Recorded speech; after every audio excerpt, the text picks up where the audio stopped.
आर्या दाक्षायणी चैव गिरिजा मेनकात्मजा रणे राज्य भवे दूते विवादे प्राणसंकटे नदी प्रतरणे घोरे सर्वत्र विजयो भवेत् नामाष्टां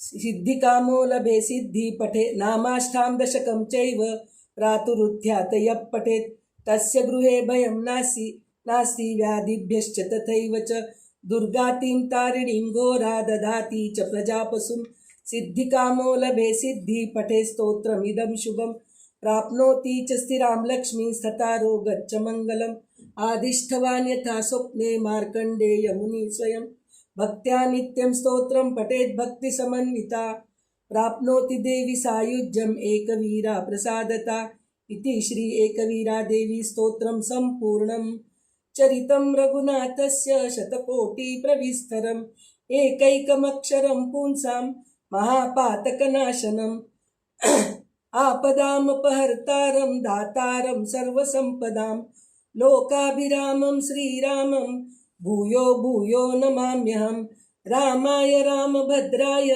रामचन्द्राय वेदसे रघुनाथाय नाथाय सीताया पतये नमः भर्जनं भवबीजानाम् अर्जनं सुखसम्पदां तर्जनं यमदूतानां राम रामेति गर्जनं पूजन्तं राम रामेति मधुरं मधुराक्षरम् आरुह्य कविता शाखा वंदे वाल्मीकि कोकिलम।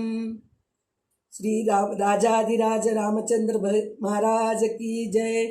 श्री राम जय राम जय जय राम। श्री राम जय राम जय जय राम। श्री राम जय राम जय जय राम। श्री राम जय राम जय जय राम। श्री राम जय राम जय जय राम। श्री राम जय राम जय जय राम। श्री राम जय राम जय जय राम। श्री राम जय राम जय जय राम। श्री राम जय राम जय जय राम। श्री राम जय राम जय जय राम। श्री राम जय राम जय जय राम। श्री राम जय राम जय जय राम। श्री राम जय राम जय जय राम। सियावर रामचंद्र भगवान की जय। आपण 3 दिवसापासून रामायण ऐकण्यासाठी सुरुवात केलेली आहोत। तर ह्या वेळेस आपण नुसतं रामायण कथेच्या रूपामध्ये ऐकणार नाही, त्यातील थोडेसे तत्वज्ञान प्राप्त करून घ्यायचा आपण प्रयत्न करणार आहोत। आणि आपल्याला काही वेळेचे बंधन नाहीये की 9 दिवसात संपवायचे, 7 दिवसात संपवायचे, 21 दिवसात, 11 दिवसात, असं काहीही बंधन नाहीये। तर जमेल तितकं आपण सविस्तर ऐकण्याचा प्रयत्न करणार आहोत। तर आत्तापर्यंत आपण सुरुवातीच्या दिवशी तर आपण फक्त वेद म्हणजे काय, उपनिषद म्हणजे काय, महाभारत म्हणजे काय, भगवद्गीता म्हणजे काय, कारण आपण मनुष्य जन्माला आल्यानंतर भगवंतानी आपल्याला सुदृढ देह दिलेला आहे। तर त्या देहाचा उपयोग फक्त आपल्या संसाराचं पालन पोषण करणं किंवा आपल्या स्वार्थासाठी करणं ह्याच्यापेक्षा आपला आत्मज्ञान वाढवण्याच्या दृष्टीने त्याचा उपयोग करावं, हे आपल्याला वेदांमध्ये, उपनिषदांमध्ये सगळ्यांमध्ये सांगितलेले आहे। तर ते सगळं आपण थोडक्यात बघितलो। उपनिषदांमध्ये काय आहे, वेदांमध्ये काय आहे, ब्रह्मसूत्रांमध्ये काय आहे, भागवतमध्ये काय आहे, भगवद्गीतेमध्ये काय आहे। तर आता आपण हा ग्रंथ एक घेतलो की त्यात एक मर्यादा पुरुषोत्तम रामाचे चरित्र आहे। आणि हे जे आपण ग्रंथ हातात घेतलेले आहोत ते वाल्मिकी रामायण आहे। तर त्यातले जे आत्मज्ञान, तत्वज्ञान जे आहे की नाही, त्याचा आपण अभ्यास करणार आहोत आता। आणि दुसऱ्या दिवशी आपण महात्म्य ऐकलो, म्हणजे रामायण महात्म्य ऐकलं तर काय पुण्य मिळतं, काय फळ मिळतं, त्यात कोणत्या महिन्यात वाचलं तर काय पुण्य मिळतं, हे सर्व आपण दुसऱ्या दिवशी बघितलो। आणि आज आपण प्रत्यक्षात रामायणामध्ये जात आहोत। त्याचं असं झालं की विश्वामित्र ऋषी वाल्मिकी ऋषी यांना एकदा नदीकाठी बसल्या त्यावेळेस 2 पक्षी, नर मादी पक्षी, हे दोघे विहार करत होते। आणि त्यात एक शिकारी येऊन नरपक्षीला मारतो. मादी पक्षी तडफडून दुःख करते. हे बघितल्यानंतर वाल्मिकी ऋषींना खूप दुःख होते आणि दुःख झाल्यानंतर ते म्हणतात की तू खूप चुकीचं केलास. शिकाऱ्याला म्हणतात की हे असं मारणं चुकीचं आहे. दोघे विहारात होते आणि तू त्यांना मारलास तू, असं म्हणून ते म्हणतात. म्हणलं तर त्यावेळेस त्यांच्या मुखातून ते म्हणजे रागवणं, पक्षीला शाप देणं किंवा पक्षीला रागवण्याचं हे छंदबद्धामध्ये श्लोकामध्ये निघालं. ते श्लोक म्हणजे असे होते की मानिषात प्रतिष्ठात त्वबग शाश्वती सामा यत्क्रौंच मिथुनादेकम अवधी काममोहितम म्हणून म्हणले. म्हणजे हे व्याधा, तू प्रेमात मग्न असलेल्या या क्रौंच पक्षाच्या जोडीतल्या एका पक्षाला मारले आहेस, त्यामुळे तुला कधीही शांती मिळणार नाही, असं म्हणून ते हे करतात. आणि त्याच दुःखामध्ये बसलेले असतात. त्याच वेळी ब्रह्मदेव येतात आणि ब्रह्मदेव येऊन त्यांना म्हणतात की तू ह्या दुःखामध्ये बसू नकोस, तुझ्या मुखातून चांगले श्लोक निघालेले. तर ते श्लोक निघालेले श्लोक जे आहे की नाही, त्याचाच विचार करून तू रामायणाची रचना कर म्हणून सांगितले. मग त्यावेळेस वाल्मिकी ऋषींना ब्रह्मदेव पूर्ण रामायण सांगितल्यानंतर मग वाल्मिकी ऋषी स्वतः नदीकाठी बसून आचमन करतात आणि संकल्प करतात की मी हे पूर्ण रामायण आता छंदबद्धामध्ये लिहितो. म्हणून महाकाव्य निर्माण झाले. म्हणजे बघा, ऋषींच्या मुखातून दुःख असो किंवा कोप असो, काही असो, त्याच्यातून चांगलंच घडतं म्हणतात पहा. म्हणूनच वाल्मिकी ऋषींच्या मुखातून दुःख कोप हे दोन्ही बाहेर निघाल्यामुळे त्या श्लोकापासून रामायणाची रचना झाली.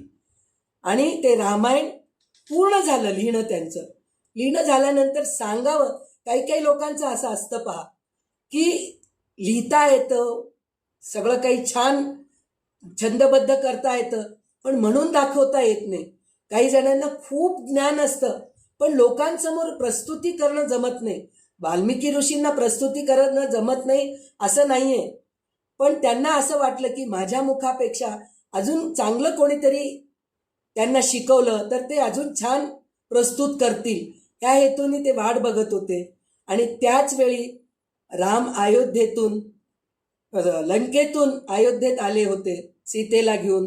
रावणाच्या बंदीखान्यातून आल्यानंतर सगळ्या प्रजांमध्ये कुजबुज सुरू झाली की इतके दिवस सीता रावणाकडे होती आणि रामांनी तिला कसं स्वीकार केले. पण त्या लोकांना माहीत नव्हते की रामांनी आधीच अग्निपरीक्षा केलेली आहे. म्हणजे त्या काळात सुद्धा अशा बोलणे राहत होते, म्हणजे गॉसिप म्हणतात ना, गुपचूप बोलणं असं राहत होतं. तर ते रामांच्या कानावर पडलं. तर त्यावेळेस रामांना दुःख झालं. पण राम कसा होता की राजा होता तो. म्हणजे राजा असताना प्रजेमध्ये काहीतरी कमीपणा आहे, प्रजांना काहीतरी कमी वाटतंय आपल्यामध्ये, तर त्याची सुधारणा करून घ्यायची त्यांची वृत्ती होती. तर त्याप्रमाणे ते म्हणले की प्रजा म्हणलेलं काही चुकीचं नाही आहे. जर मी राजात जर असं वागलो तर प्रजा पण चुकीचे वागतील. या हेतूने राजांनी सीतेला आश्रमात पाठवून देतात लक्ष्मणाद्वारे. आणि लक्ष्मण सीतेला घेऊन वाल्मिकी ऋषींच्या आश्रमात जाऊन तिला सोडून देतात. आणि वाल्मिकी ऋषी स्वतः आनंदाने सीतेला आश्रमात ठेवून घ्यायला तयार होतात. आणि सीता तिथे राणीप्रमाणे राहत नाही, ती एका साधारण स्त्रीप्रमाणे राहते.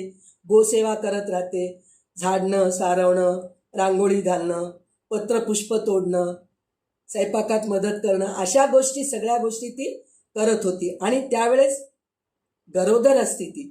आणि बरोबर प्रसूती वेळ आल्यानंतर तिला 2 मुलं होतात. आणि त्या 2 मुलांचं नाव वाल्मिकी ऋषी लवकुशा असे ठेवतात. आणि त्या 2 लवकुशांकडून ते अभ्यास करून घेतात, शिक्षण देतात, अस्त्रशास्त्रेचं विद्या देतात ते. आणि नंतर त्यांना मोठे 6-7 वर्षाचे झाल्यानंतर त्या दोघांना रामायण शिकवतात. जे स्वतः काव्यात्मक लिहिले होते, रचले होते ना, ते त्यांना रामायण शिकवतात. आणि रामायण इतकं सुंदर गातात ते दोन पोरं की त्यांना कुठं द्रुत म्हणजे गती वाढवून म्हणायचे, कुठं मध्यलयमध्ये, कुठं विलंबित लयमध्ये म्हणायचं, हे सगळं त्यांना माहीत असतं. आणि वीणेवर तार छान छेडता येतं, म्हणजे त्यांना वीणासुद्धा तितकंच चांगलं वाजवता येतं. तर ह्या सगळ्या पद्धतीने त्या दोन पोरांना वाल्मिकी ऋषी रामायण शिकवतात. आणि रामायण काव्य शिकवल्यानंतर प्रथम आपल्याच आश्रमामध्ये सगळ्या ऋषीमुनींच्या समोर त्या पोरांना प्रस्तुत करायला सांगतात. तर त्यावेळेस सगळे ऋषीमुनी त्यांचं रामायण ऐकून इतके आनंदित होतात, इतके तल्लीन होतात की सगळेजणी त्यांना हे देत राहतात, पारितोषिक देत असतात. काही लोक कमंडलू देतात, काही लोक कोपीन देतात, असं बरंच देऊन आणि त्यांना आशीर्वादही देतात. शतमानं भवती शतायु पुरुष शतेंद्रिय आयुष्येवेंद्रिये प्रतिष्ठती म्हणून त्या दोन मुलांना मनापासून आशीर्वाद देतात. मग त्यानंतर वाल्मिकी ऋषी त्यांना म्हणतात की हे काव्य तुम्ही आता घरोघरी पोचवा, म्हणजे अयोध्या नगरीत जा तुम्ही, आणि अयोध्या नगरीच्या रस्त्यावर तुम्ही म्हणत जा, म्हणजे घरोघरी पोचेल हे रामायण, असं म्हणून ते म्हणतात. म्हणून ते दोन पुत्र हातात वीणा घेऊन तार छेडत रस्त्यावर ते रामायण गात जात राहतात.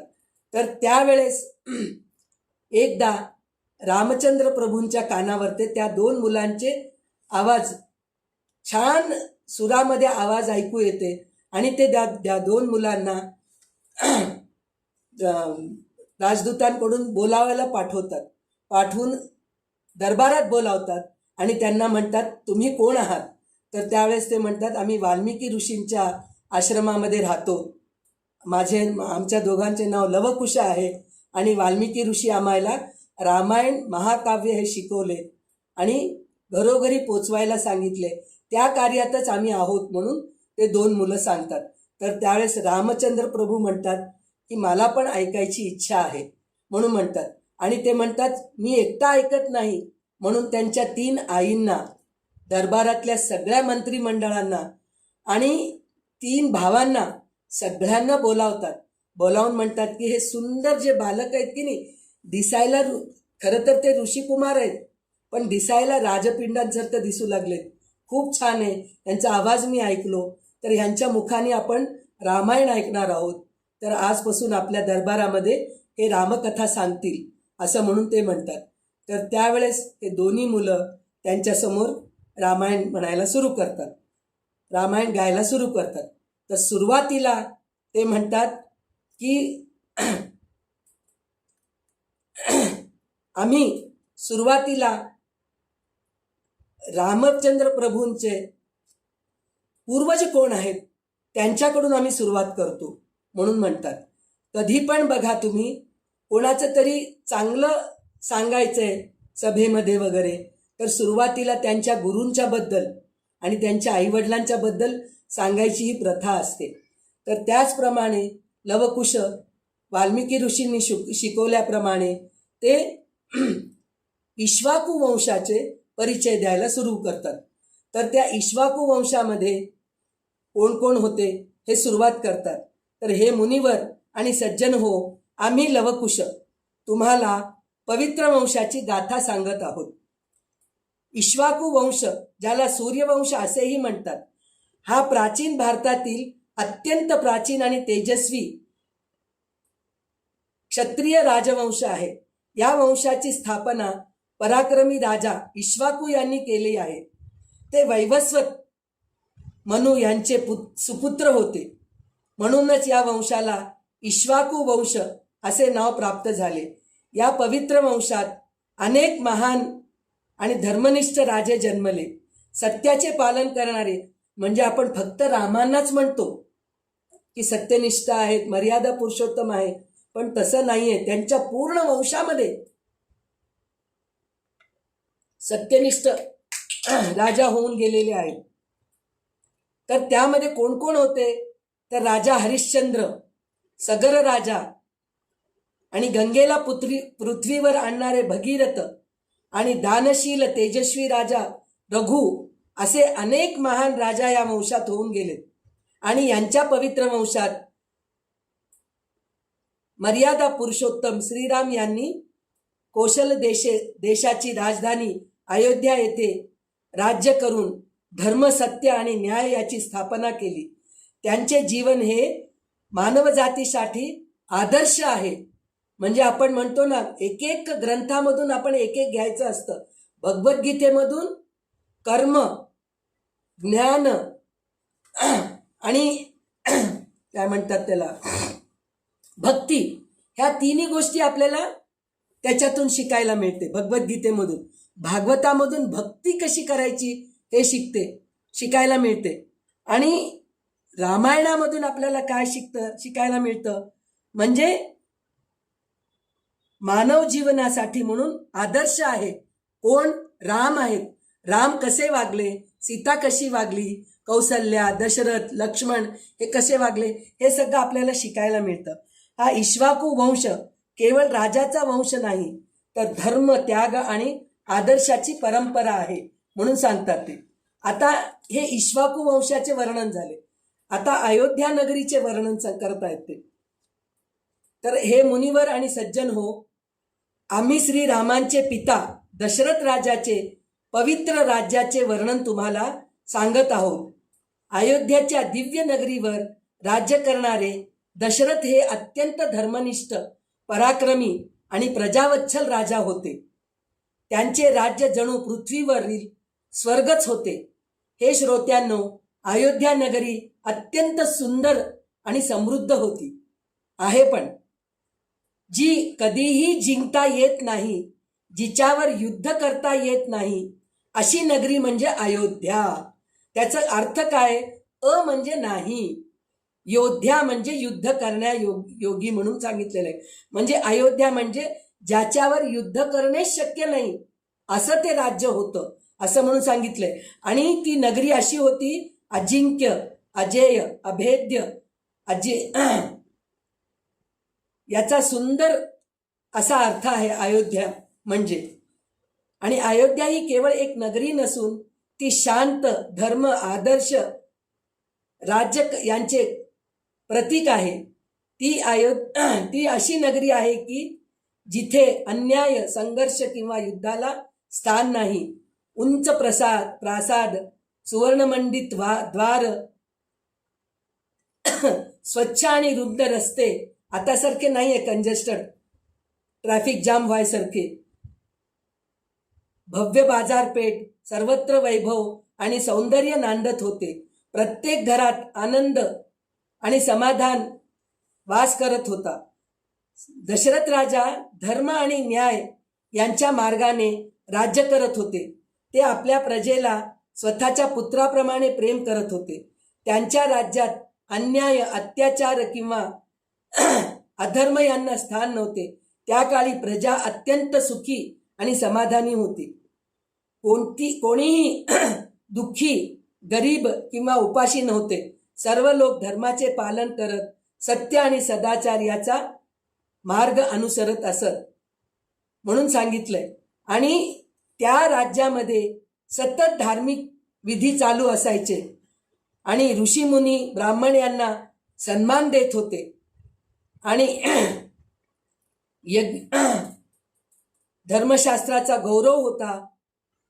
हे राज्य सत्य, धर्म आणि न्याय यावर आधारित होते. सर्वत्र शांती, समृद्धी आणि आनंद याचे राज्य होते. अशा प्रकारे दशरथ यांचे राज्य हे आदर्श आणि अनुकरणीय होते. त्या पवित्र राजाची कीर्ती आजही त्रैलोक्यात गायली जाते म्हणून सांगितलंय.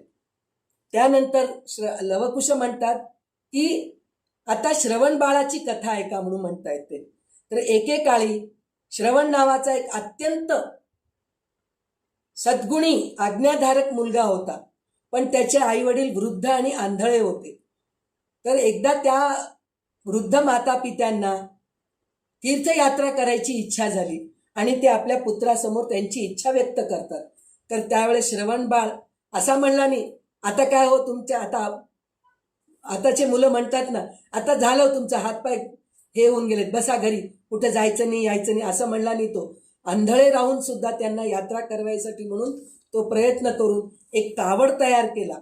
कावड तयार करून त्याच्यामध्ये आईवडिलांना बसवला आणि स्वतःच्या खांद्यावर ते, कारण त्यावेळेस त्याच्याजवळ दुसरं काही उपकरण नव्हते, म्हणजे प्रवासासाठी गाडी, बैलगाडी किंवा घोडा असं काहीच नव्हतं.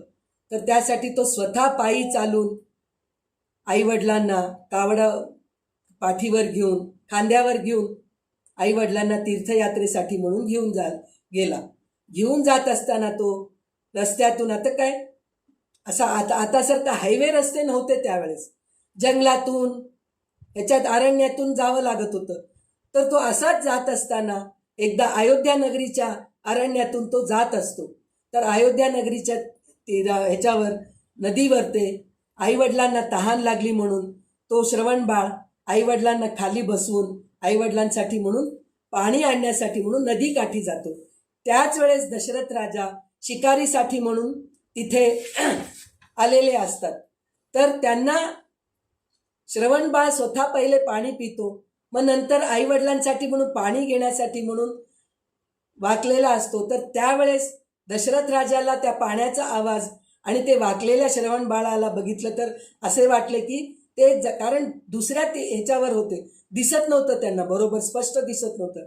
तर कुठला तरी जनावर असेल या हेतूने त्यांनी बाण सोडला आणि ते बरोबर जाऊन श्रवण बाळाच्या छातीतच लागला आणि त्या क्षणी तो जमिनीवर कोसळला. त्यावेळेस दशरथ राजाला खूप वाईट वाटते की अरे हे जनावर नसेल, दुसरंच काहीतरी आहे, म्हणून ते जवळ येऊन बघतात. तर तिथे श्रवण बाळ तडपडत असतो आणि राजाला बघून म्हणतो, आपण कोण आहात? म्हणून म्हणलं तर मीच तुला बाण मारलेले आहे आणि माझ्यामुळेच तुला ही गती मिळालेली आहे असं म्हणून सांगतात. तर त्यावेळेस ते म्हणतात, माझ्या कर्मामध्ये, माझ्या भोगामध्ये हे लिहिलेलं आहे, त्यामुळे असे झाले आहे.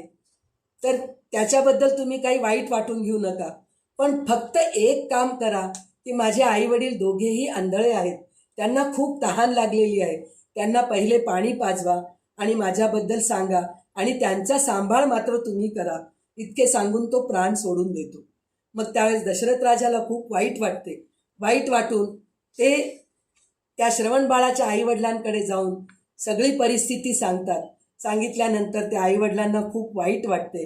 वाईट वाटून ते त्यांना शाप देतात की ज्याप्रमाणे आम्हाला पुत्रवियोग झालेला आहे त्याचप्रमाणे तू सुद्धा पुत्रवियोगामध्येच तुझा मृत्यू होईल, म्हणून त्या शाप देतात आणि तिथेच ते प्राण सोडतात. मग त्या तिघांचे अंत्यसंस्कार करून राजा खूप दुःखी मनाने राज्यात येतात. आल्यानंतर त्यांना हे दुःख तर आहेच आहे आणि दुसरे दुःख म्हणजे त्यांना अपत्य नव्हते, म्हणजे मुलगा नव्हता, पुढचा वंश परंपरा चालवण्यासाठी म्हणून पुत्र नव्हता, याचे दुःख पण खूप होते.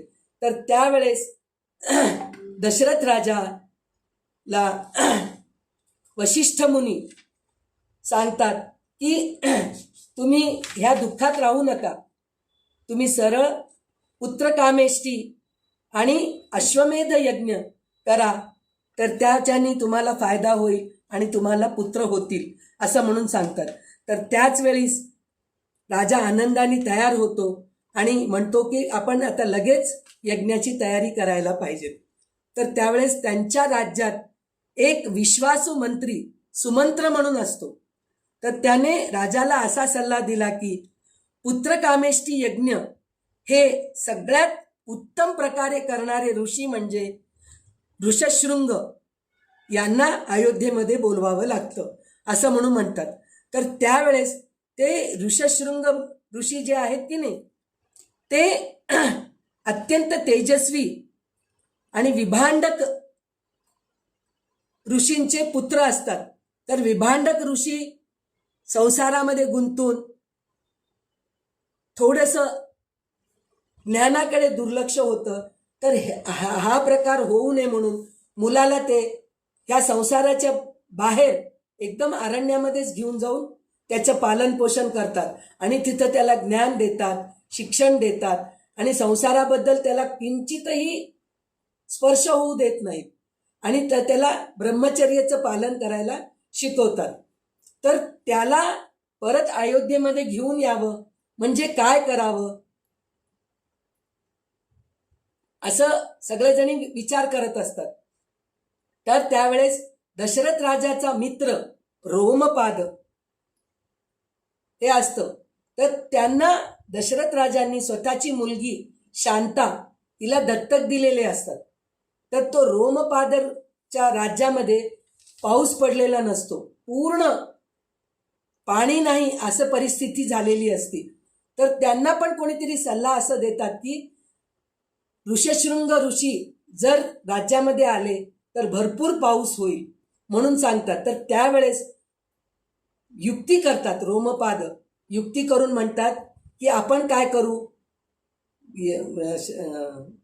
अरण्यामध्ये शिकारीसाठी म्हणून जाऊ, पण जाता जाता एक 5-6 सुंदर स्त्रियांना आपल्या सोबत घेऊन जाऊ आणि तिथं त्यांना सोडून देऊ. तर ते ऋषशृंग ऋषी त्या स्त्रियांना पाहून मोहित होतील, मग त्यांना आपण घेऊन येता येईल. अशा रीतीने युक्ती करून शिकारीसाठी जाताना सुंदर स्त्रियांना घेऊन ते अरण्यात जातात, जिथे ऋषशृंग विभांडक ऋषी बरोबर राहतात त्या अरण्यात जातात आणि तिथे त्या स्त्रियांना सोडून देतात. आणि म्हणल्याप्रमाणे शेवटी मनुष्य जातच अशी आहे, कितीही तुम्ही तपश्चर्या करा, कितीही हे करा, फार कमी, जसे की मर्यादा पुरुषोत्तम राम आहेत, असे बरे आहेत, बोटावर मोजू शकतो. पण बाकी सगळे माणसं मोहातच पडतात, म्हणजे वासनाच्या अधीनच होतात. पण त्यांना चांगल्या लोकांना त्याचा ध्यान असतो, कसं वापरायचं त्या मोहाचं हे कळतं. पण काही लोक त्या मोहामध्ये अडकून अधःपतन करून घेतात. तर त्याप्रमाणे ह्या ऋषशृंग ऋषीला सुद्धा त्या स्त्रियांना बघून मोहित होतात. आत्तापर्यंत कधी मला हे असं दिसलंच नाही, हे असे सुंदर स्त्रिया मला दिसलेच नाहीत, तर किती छान आहेत असं विचार करून त्यांच्या मोहात पडतात. आणि त्यांच्या वडिलांना त्या गोष्टीचं वाईट वाटतो, पण शेवटी ते म्हणतात शेवटी हा पण माणूसच आहे, हरकत नाही. मग त्यावेळेस ते ऋषशृंग ऋषींना घेऊन ते नगरीत येतात. रोमपाद जे राजा आहे की नाही, त्यांनी त्यांच्या राज्यात घेऊन येतात. जसं ऋषशृंग ऋषींचं पाय त्या राज्यात पडतं, इतक्या जोराने पाऊस पडतं की पूर्ण नदी तलाव सगळे भरून जातात. म्हणजे इतकं त्यांच्या तपश्चर्येचा तेजस्वीपणा त्यांच्यामध्ये असतो. तर त्याप्रमाणे तिथे पाऊस पडून त्यांचं राज्य चांगले होऊन जाते. आणि त्यावेळेस ते रोमपाद ऋषी राजा म्हणतात की मला शांता नावाची मुलगी आहे, तिच्याशी तुम्ही विवाह करा, तुम्ही आल्यामुळे माझं राज्य सुपीक झालेलं आहे, तर त्याच्यासाठी म्हणून तुम्ही माझ्या मुलीशी विवाह करा. मग त्यावेळेस ते ऋषशृंग ऋषी त्याच्यासाठी तयार होतात आणि त्यांच्या दोघांचा विवाह होता. त्याच वेळेस दशरथ राजा लग्नासाठी म्हणून आलेले असतात आणि त्यांनी ऋषशृंग ऋषीला विनंती करतात की आमच्या राज्यात अयोध्यामध्ये येऊन तुम्ही यज्ञ करा, पुत्रकामेष्टी यज्ञ आणि अश्वमेध यज्ञ करा म्हणून त्यांना विनंती करतात. त्यांच्या विनंतीला मान देऊन ऋषशृंग ऋषी अयोध्या नगरीमध्ये येतात आणि सगळ्या प्रकारे छान यज्ञ करतात. आणि त्या यज्ञाचा इतका प्रभाव होतो की यज्ञ झालेला पूर्ण आहुती झाल्यानंतर त्या यज्ञातून एक दिव्य पुरुष प्रकट होतो आणि त्याच्या हातात एक सुवर्ण पात्रामध्ये पायस म्हणजे खीर घेऊन तो प्रकट होतो आणि दशरथ राजाच्या हातात देतो आणि म्हणतो की हे खीर तुमच्या राण्यांना द्या, म्हणजे तुमच्या वंशात पुत्र होतील असे म्हणून सांगतात. मग दशरथ राजा ते आनंदाने ते पायसाचं पात्र हातात घेऊन आपल्या राण्यांना देतात, कौसल्या आणि कैकेयीला. कारण कौसल्या ही मोठी पत्नी आहे आणि कैकेयी ही लाडकी आहे आणि सुमित्रा ही मधली आहे. म्हणजे कौसल्या, सुमित्रा, कैकेयी हे तिघही दशरथ राजाचे राणी आहेत. तर त्या कौशल्या आणि कैकेयीमध्ये सुद्धा इतका प्रेम असतो की ते दोघेही स्वतःच खाऊन घेत नाही दिलेलं खीर. ते म्हणतात आम्ही सुमित्राला पण देतो. म्हणून कौशल्या अर्धच खीर सुमित्रेला देते आणि कैकेयी पण अर्ध खीर सुमित्रेला देते. म्हणून सुमित्रेला 2 पुत्र होतात आणि कैकेयीला आणि कौशल्याला एक एक पुत्र होतो. तर मग ते पायस खाल्ल्यानंतर त्या तिन्ही राणींना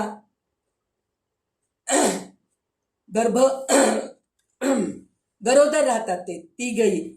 मग त्यांचे डोहाळे पुरवले जाते. त्यांचे डोहाळे खूप छान असतात. छान छान कथा ऐकावं वाटतं त्यांना, ऋषी मुनींच्या आश्रमात जावं वाटतं, असे त्यांचे डोहाळे असतात. मग ते सगळे डोहाळे पुरवत पुरवत प्रसूती समय येते आणि त्यावेळी त्या तिघींना पुत्र होतात. तर मोठ्या राणीला कौशल्येला राम होतो आणि सुमित्रेला लक्ष्मण शत्रुघ्न होतो आणि कैकेयीला भरत असा 3 मुलं होतात. तर ते मुहूर्त कोणचं असतं त्यावेळेस जन्मलेला मुहूर्त म्हणजे चैत्र महिन्याच्या शुद्ध नवमीच्या पवित्र तिथीला पुनर्वसू नक्षत्र कर्क राशीत मध्यान्हाच्या शुभमुहूर्तावर ते हे 4 पुत्र होतात. आणि तिघेही 4 जण इतके सुंदर दिसतात की त्यांना बघून सगळे आनंदित होतात. आणि अयोध्येमध्ये ही वार्ता कळते आणि अयोध्या नगरीमध्ये सगळ्यांना आनंद होतो आणि प्रत्येक जण आपल्याच घरात पुत्र जन्मलाय असा आनंद साजरा करतात. नगरात सर्वत्र उत्सवाचे वातावरण होते. रस्त्यावर रांगोळ्या काढल्या गेल्या, घराघरात दीप प्रज्वलित झाले आणि सर्व नागरिकांनी आनंदोत्सव साजरा केला, दान धर्म केला, ब्राह्मणांना दक्षिणा दिली आणि सर्वत्र जय श्रीरामचा घोष घुमू लागला. मग त्यानंतर दशरथ राजा आयुष्यातील हा सर्वात आनंदाचा क्षण होता म्हणून त्यांच्या डोळ्यातून आनंदाश्रू वाहत होते. अयोध्या नगरी खऱ्या अर्थाने स्वर्गासमान भासत होती म्हणे. काही दिवसांनी नामकरणाचा मुहूर्त ठरवण्यात आला. महान ऋषी वशिष्ठ यांना या विधीसाठी म्हणून आमंत्रित केले गेले. इक्ष्वाकू वंशाचे ऋषी कुलगुरू हे वशिष्ठ होते. त्यांना आमंत्रित करून नामकरण करायला सुरुवात केले. दरबारात वेद पाठ सुरू होता. ब्राह्मण मंत्रोच्चार करत होते. वशिष्ठ ऋषी प्रथम कौशल्येच्या पुत्राला आपल्या मांडीवर घेतले. त्या बालकाचे तेज, शांत स्वभाव आणि दिव्य रूप पाहून ते अत्यंत प्रसन्न झाले. म्हणतात ना, बाळाचे पाळण्यातच पाय दिसतात म्हणून, त्याप्रमाणे वशिष्ठ ऋषींना रामाचे दिव्य रूप दिसून आले.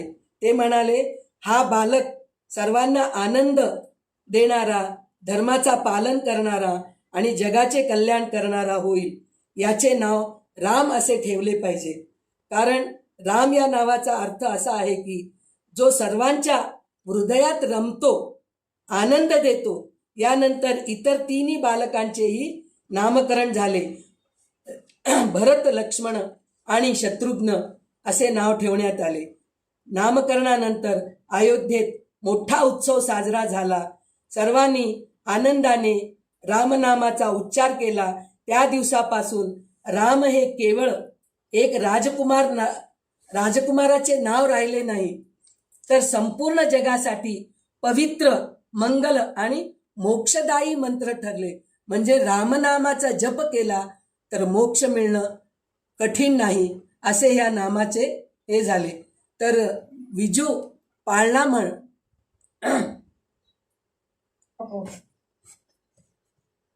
बाळा जो जो रे कुलभूषणा दशरथ नंदना, निद्रा कधी बाळा मन रामा लक्ष्मणा, बाळा जो जो रे.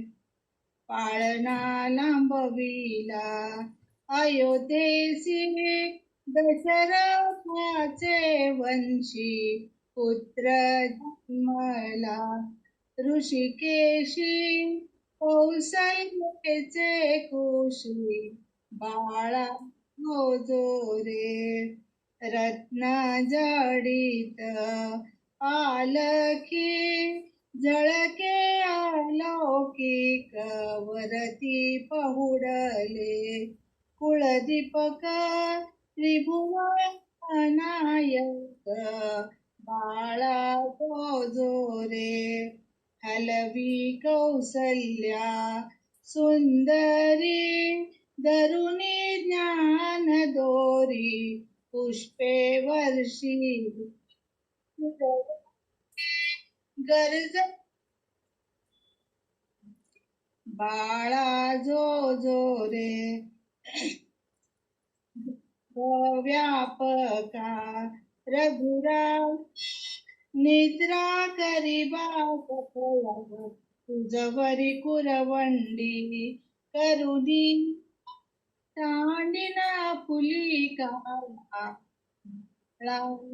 जो रे येऊन वसिष्ठ सत्वर सांगे जन्मांतर राम परब्रह्म साचार सातवा अवतार बाळा जो रे याग रक्षुनिया अवधारा मारुनी रजनीचरा जाईल सीतेच्या स्वयंवर उद्धरी गौतम दारा बाळा जो रे बाळा जो रे कुलभूषण दशरथ नंदना निद्रा करी बाळा मनमोहना रामा लक्ष्मणा बाळा जो रे. छान, एकदम मस्त. यावर नक्की जय जय. तर अशा प्रकारे अयोध्यामध्ये रामाचे बारसे खूप सुंदर थाटात झाले आणि त्यावेळेस दशरथ राजांनी सगळ्या ब्राह्मणांना ऋषीमुनींना आमंत्रित करून सगळ्यांना भरपूर दान दिले. नुसतं काय म्हणतात ऋषीमुनी ब्राह्मण यांनाच दान न देता गरीब लोकांना सुद्धा भरपूर दान देऊन त्यांना सगळ्यांना आनंदित केले. नुसतं दान म्हणजे धान्य वगैरे नाही, सोनं गाई म्हणजे ज्याला जे पाहिजे ते सर्व काही देऊन त्यांनी सगळ्यांचा सत्कार केला आणि रामाच्या जन्माचा उत्सव खूप मोठ्या प्रमाणात साजरा केला. तर त्या काळात अयोध्येत दशरथाला मुलगा झाला म्हणून मुलगा झाल्यानंतर प्रत्येकजण आनंदामध्ये काहीही करतात. आपण आताच्या ह्याच्यामध्ये आपण पार्टी म्हणून देतो, हॉटेलमध्ये घेऊन जातो किंवा पेढे वाटतो. आताच आपण असं करतो. तर त्यावेळेस तर ते अयोध्येचे राजा होते दशरथ राजा, तर त्यांनी खूप मोठ्या प्रमाणामध्ये दान धर्म वगैरे करून खूप छान थाटात हे केलं. आणि आता सुद्धा आपण रामनवमीच्या वेळेस रामजन्मोत्सव साजरा करतो. त्यावेळेस आपल्या सोसायटीमध्ये म्हणा किंवा आपल्या आसपास परिसरामध्ये सुद्धा किती छान प्रकारे राम जन्मोत्सव होतो. तर अशा प्रकारे राम जन्मोत्सवाचा खूप मोठ्या प्रमाणात थाटात कार्यक्रम संपल्यावरते आता राम हळूहळू वाढू लागले, रांगायला सुरू केले. तर प्रत्येक क्षण म्हणतो ना आपण आपल्या मुलांचे आता आपण फोटोज व्हिडिओज काढून ठेवतो, पण त्यावेळेस ते मनात साठवून ठेवायचे. राम पालथं पडायला सुरू केला. राम स्वतःचे पायचे अंगठा तोंडामध्ये ठेवून चोकायला सुरू केले, चारी मुलं. तर ते प्रत्येक क्षण बघून दशरथ राजाला, कौशल्येला, कैकेयीला, सुमित्रेला सगळ्यांना आनंद व्हायचा. ह्या चौघांना तर आनंद व्हायचाच व्हायचा, पण अयोध्या नगरीमध्ये प्रत्येकांना आज राम पालथा पडला म्हणे, आज रामांनी पायाचे बोट अंगठा तोंडात धरलाय म्हणे, असं प्रत्येक गोष्ट कौतुकाने एकमेकांना सांगायचे. तर एकदा तो छोटा होता, छोटा असताना तो चालत चालत जात होता. तर एकदम तेव्हाच त्याला चालायला सुरुवात केला तो, आणि चालायला सुरुवात केल्यानंतर पाय अडखळत खाली पडला. खाली पडलं की थोडं रडायला सुरुवात केला. इतक्यात कौशल्य त्याला धरायला जाते. दासी पण त्यांना धरायला जातात, पण पुन्हा म्हणतात नाही, पडूनच मग ते उभा राहतात. पोरं कधी पण अडखळून पडतात, मग उभे राहतात. तर तेच त्यांचं शक्ती असते. म्हणून मग त्यांना चालण्याची प्रेरणा देऊन ते पुढे पुढे त्यांच्या मागे मागे जात राहतात. मग एके दिवशी रामाला म्हणे बोलायला यायला सुरुवात झाली की राम आकाशापाशी संध्याकाळच्या वेळेस बसलेले असतात. राम कौशल्याच्या मांडीवर बसलेले असतात. तर त्यावेळेस रामांना पूर्ण चंद्र दिसलेला असतो. तर त्यावेळेस रामांनी कौशल्याला म्हणतात की मला त्या आकाशामध्ये असलेला चंद्र पाहिजे. तो हट्टच धरून बसतो. तर कौशल्या म्हणते की चंद्र आपण खाली आणू शकत नाही पृथ्वीवर, ते पण बाळ हट्ट आहे. तो म्हणतो नाही, मला पाहिजेच. पण ती प्रयत्न करते, त्याच प्रकारचे काहीतरी चेंडू किंवा खेळणी सगळं काही त्याच्या समोर ठेवते, पण त्याला काही ते पटत नाही, मला चंद्रच पाहिजे. मग त्यावेळेस कौशल्याला युक्ती सुचते आणि ती स्वच्छ आरसा आणते. आरसा आणून रामाच्या पुढे चंद्राचा प्रतिबिंब त्या ह्याच्यामध्ये पडायसारखे, आरशामध्ये पडायसारखे आरसा ठेवते आणि रामाला दाखवते, बघ हा आकाशातला चंद्र आहे, फक्त ह्याला धरता येत नाही, हातात धरता येत नाही, त्याला तू स्पर्श करू शकतोस असे सांगून ती त्याचे समाधान करते. आणि राम खूप आनंदित होऊन असे छोट्या छोट्या हाताने टाळ्या मारत तो खूप आनंदी होऊन परत कौशल्याच्या खुशीमध्ये निघून जातात. तर त्यावेळेस कबीरदासांनी सुंदर गाणं रचवलेलं आहे, ठुमक चलत रामचंद्र. तर हे उषा म्हणणार आहे, तर उषा म्हणून दाखव.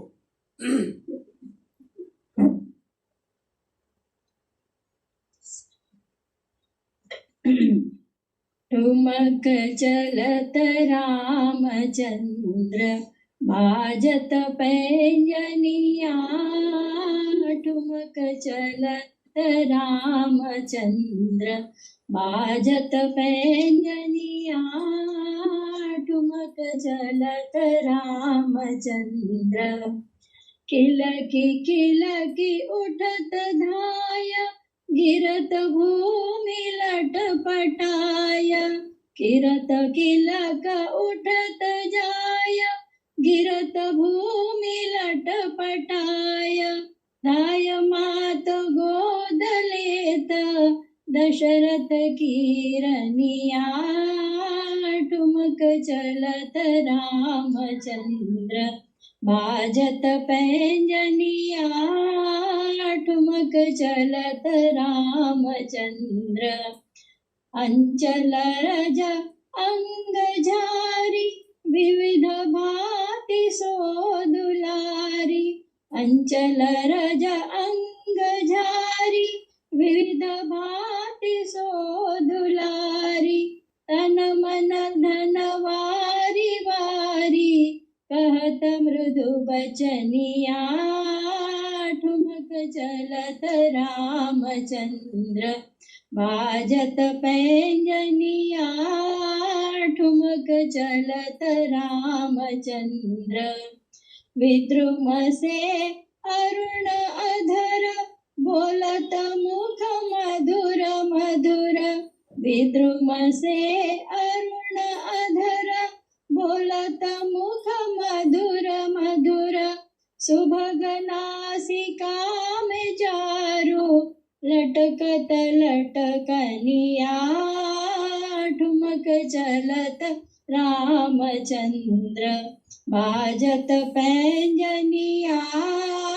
ठुमक चलत रामचंद्र तुलसीदास अति आनंद. देख के मुखार विंद. तुलसीदास अति आनंद. देख के मुखार विंद. रघुवर छवि के समान. रघुवर की बनिया. ठुमक चलत रामचंद्र बाजत पैंजनिया. ठुमक चलत रामचंद्र. प्रभु रामचंद्र भगवान की जय.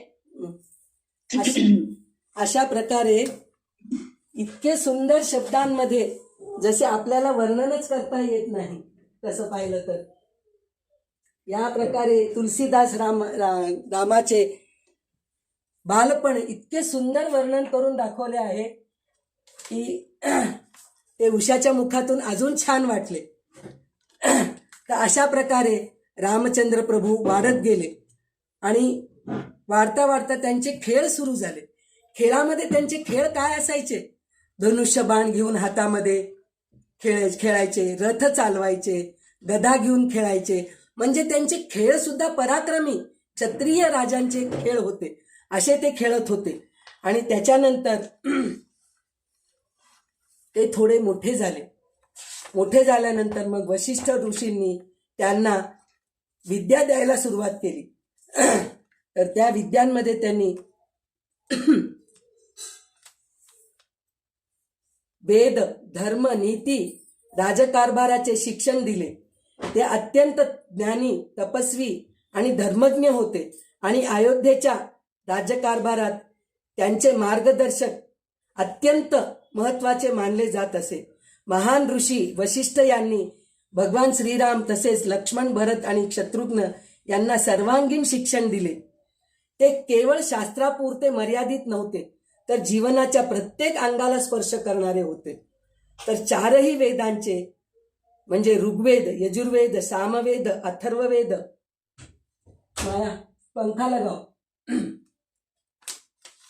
सत्य अध्ययन म्हणजे ह्या चार वेदांचा अध्ययन, उपनिषद, धर्मशास्त्र आणि स्मृतिग्रंथाचे ज्ञान, मंत्र, यज्ञविधी आणि धार्मिक आचारविद्या शिकवले त्यांना.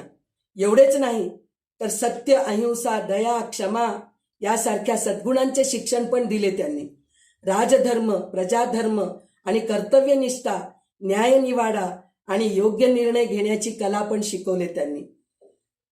शस्त्रविद्यामध्ये त्यांनी धनुष्यबाण, तलवार, गदा इत्यादी युद्धनीती आणि रणकौशल्य, शत्रूवर विजय मिळवण्याचे तंत्र पण शिकवले त्यांना.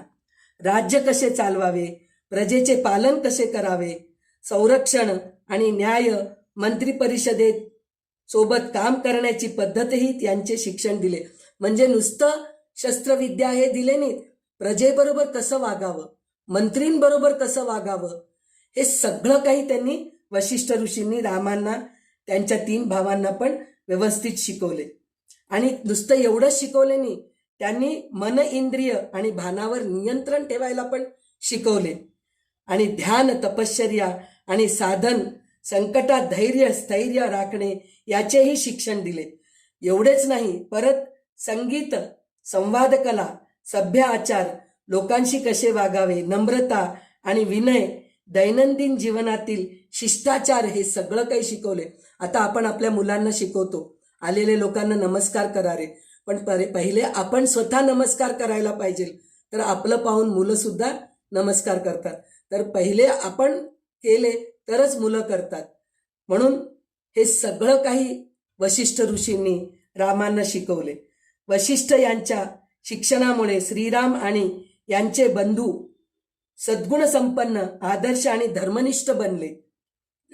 याचमुळे पुढे श्रीराम मर्यादा पुरुषोत्तम म्हणून ओळखले जाऊ लागले.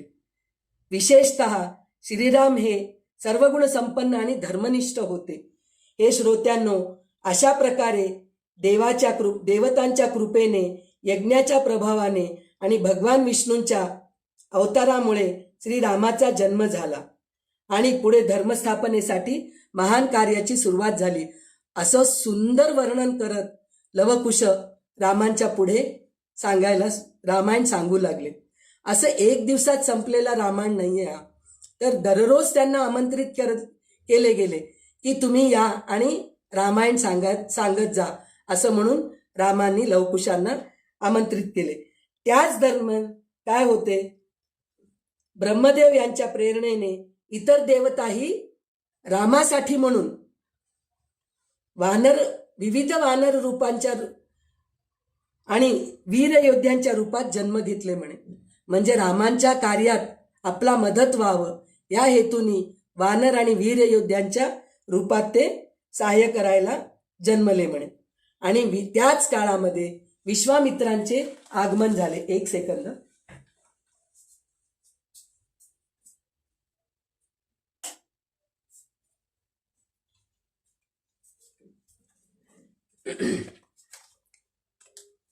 आणि विश्वामित्र दरबारात आले.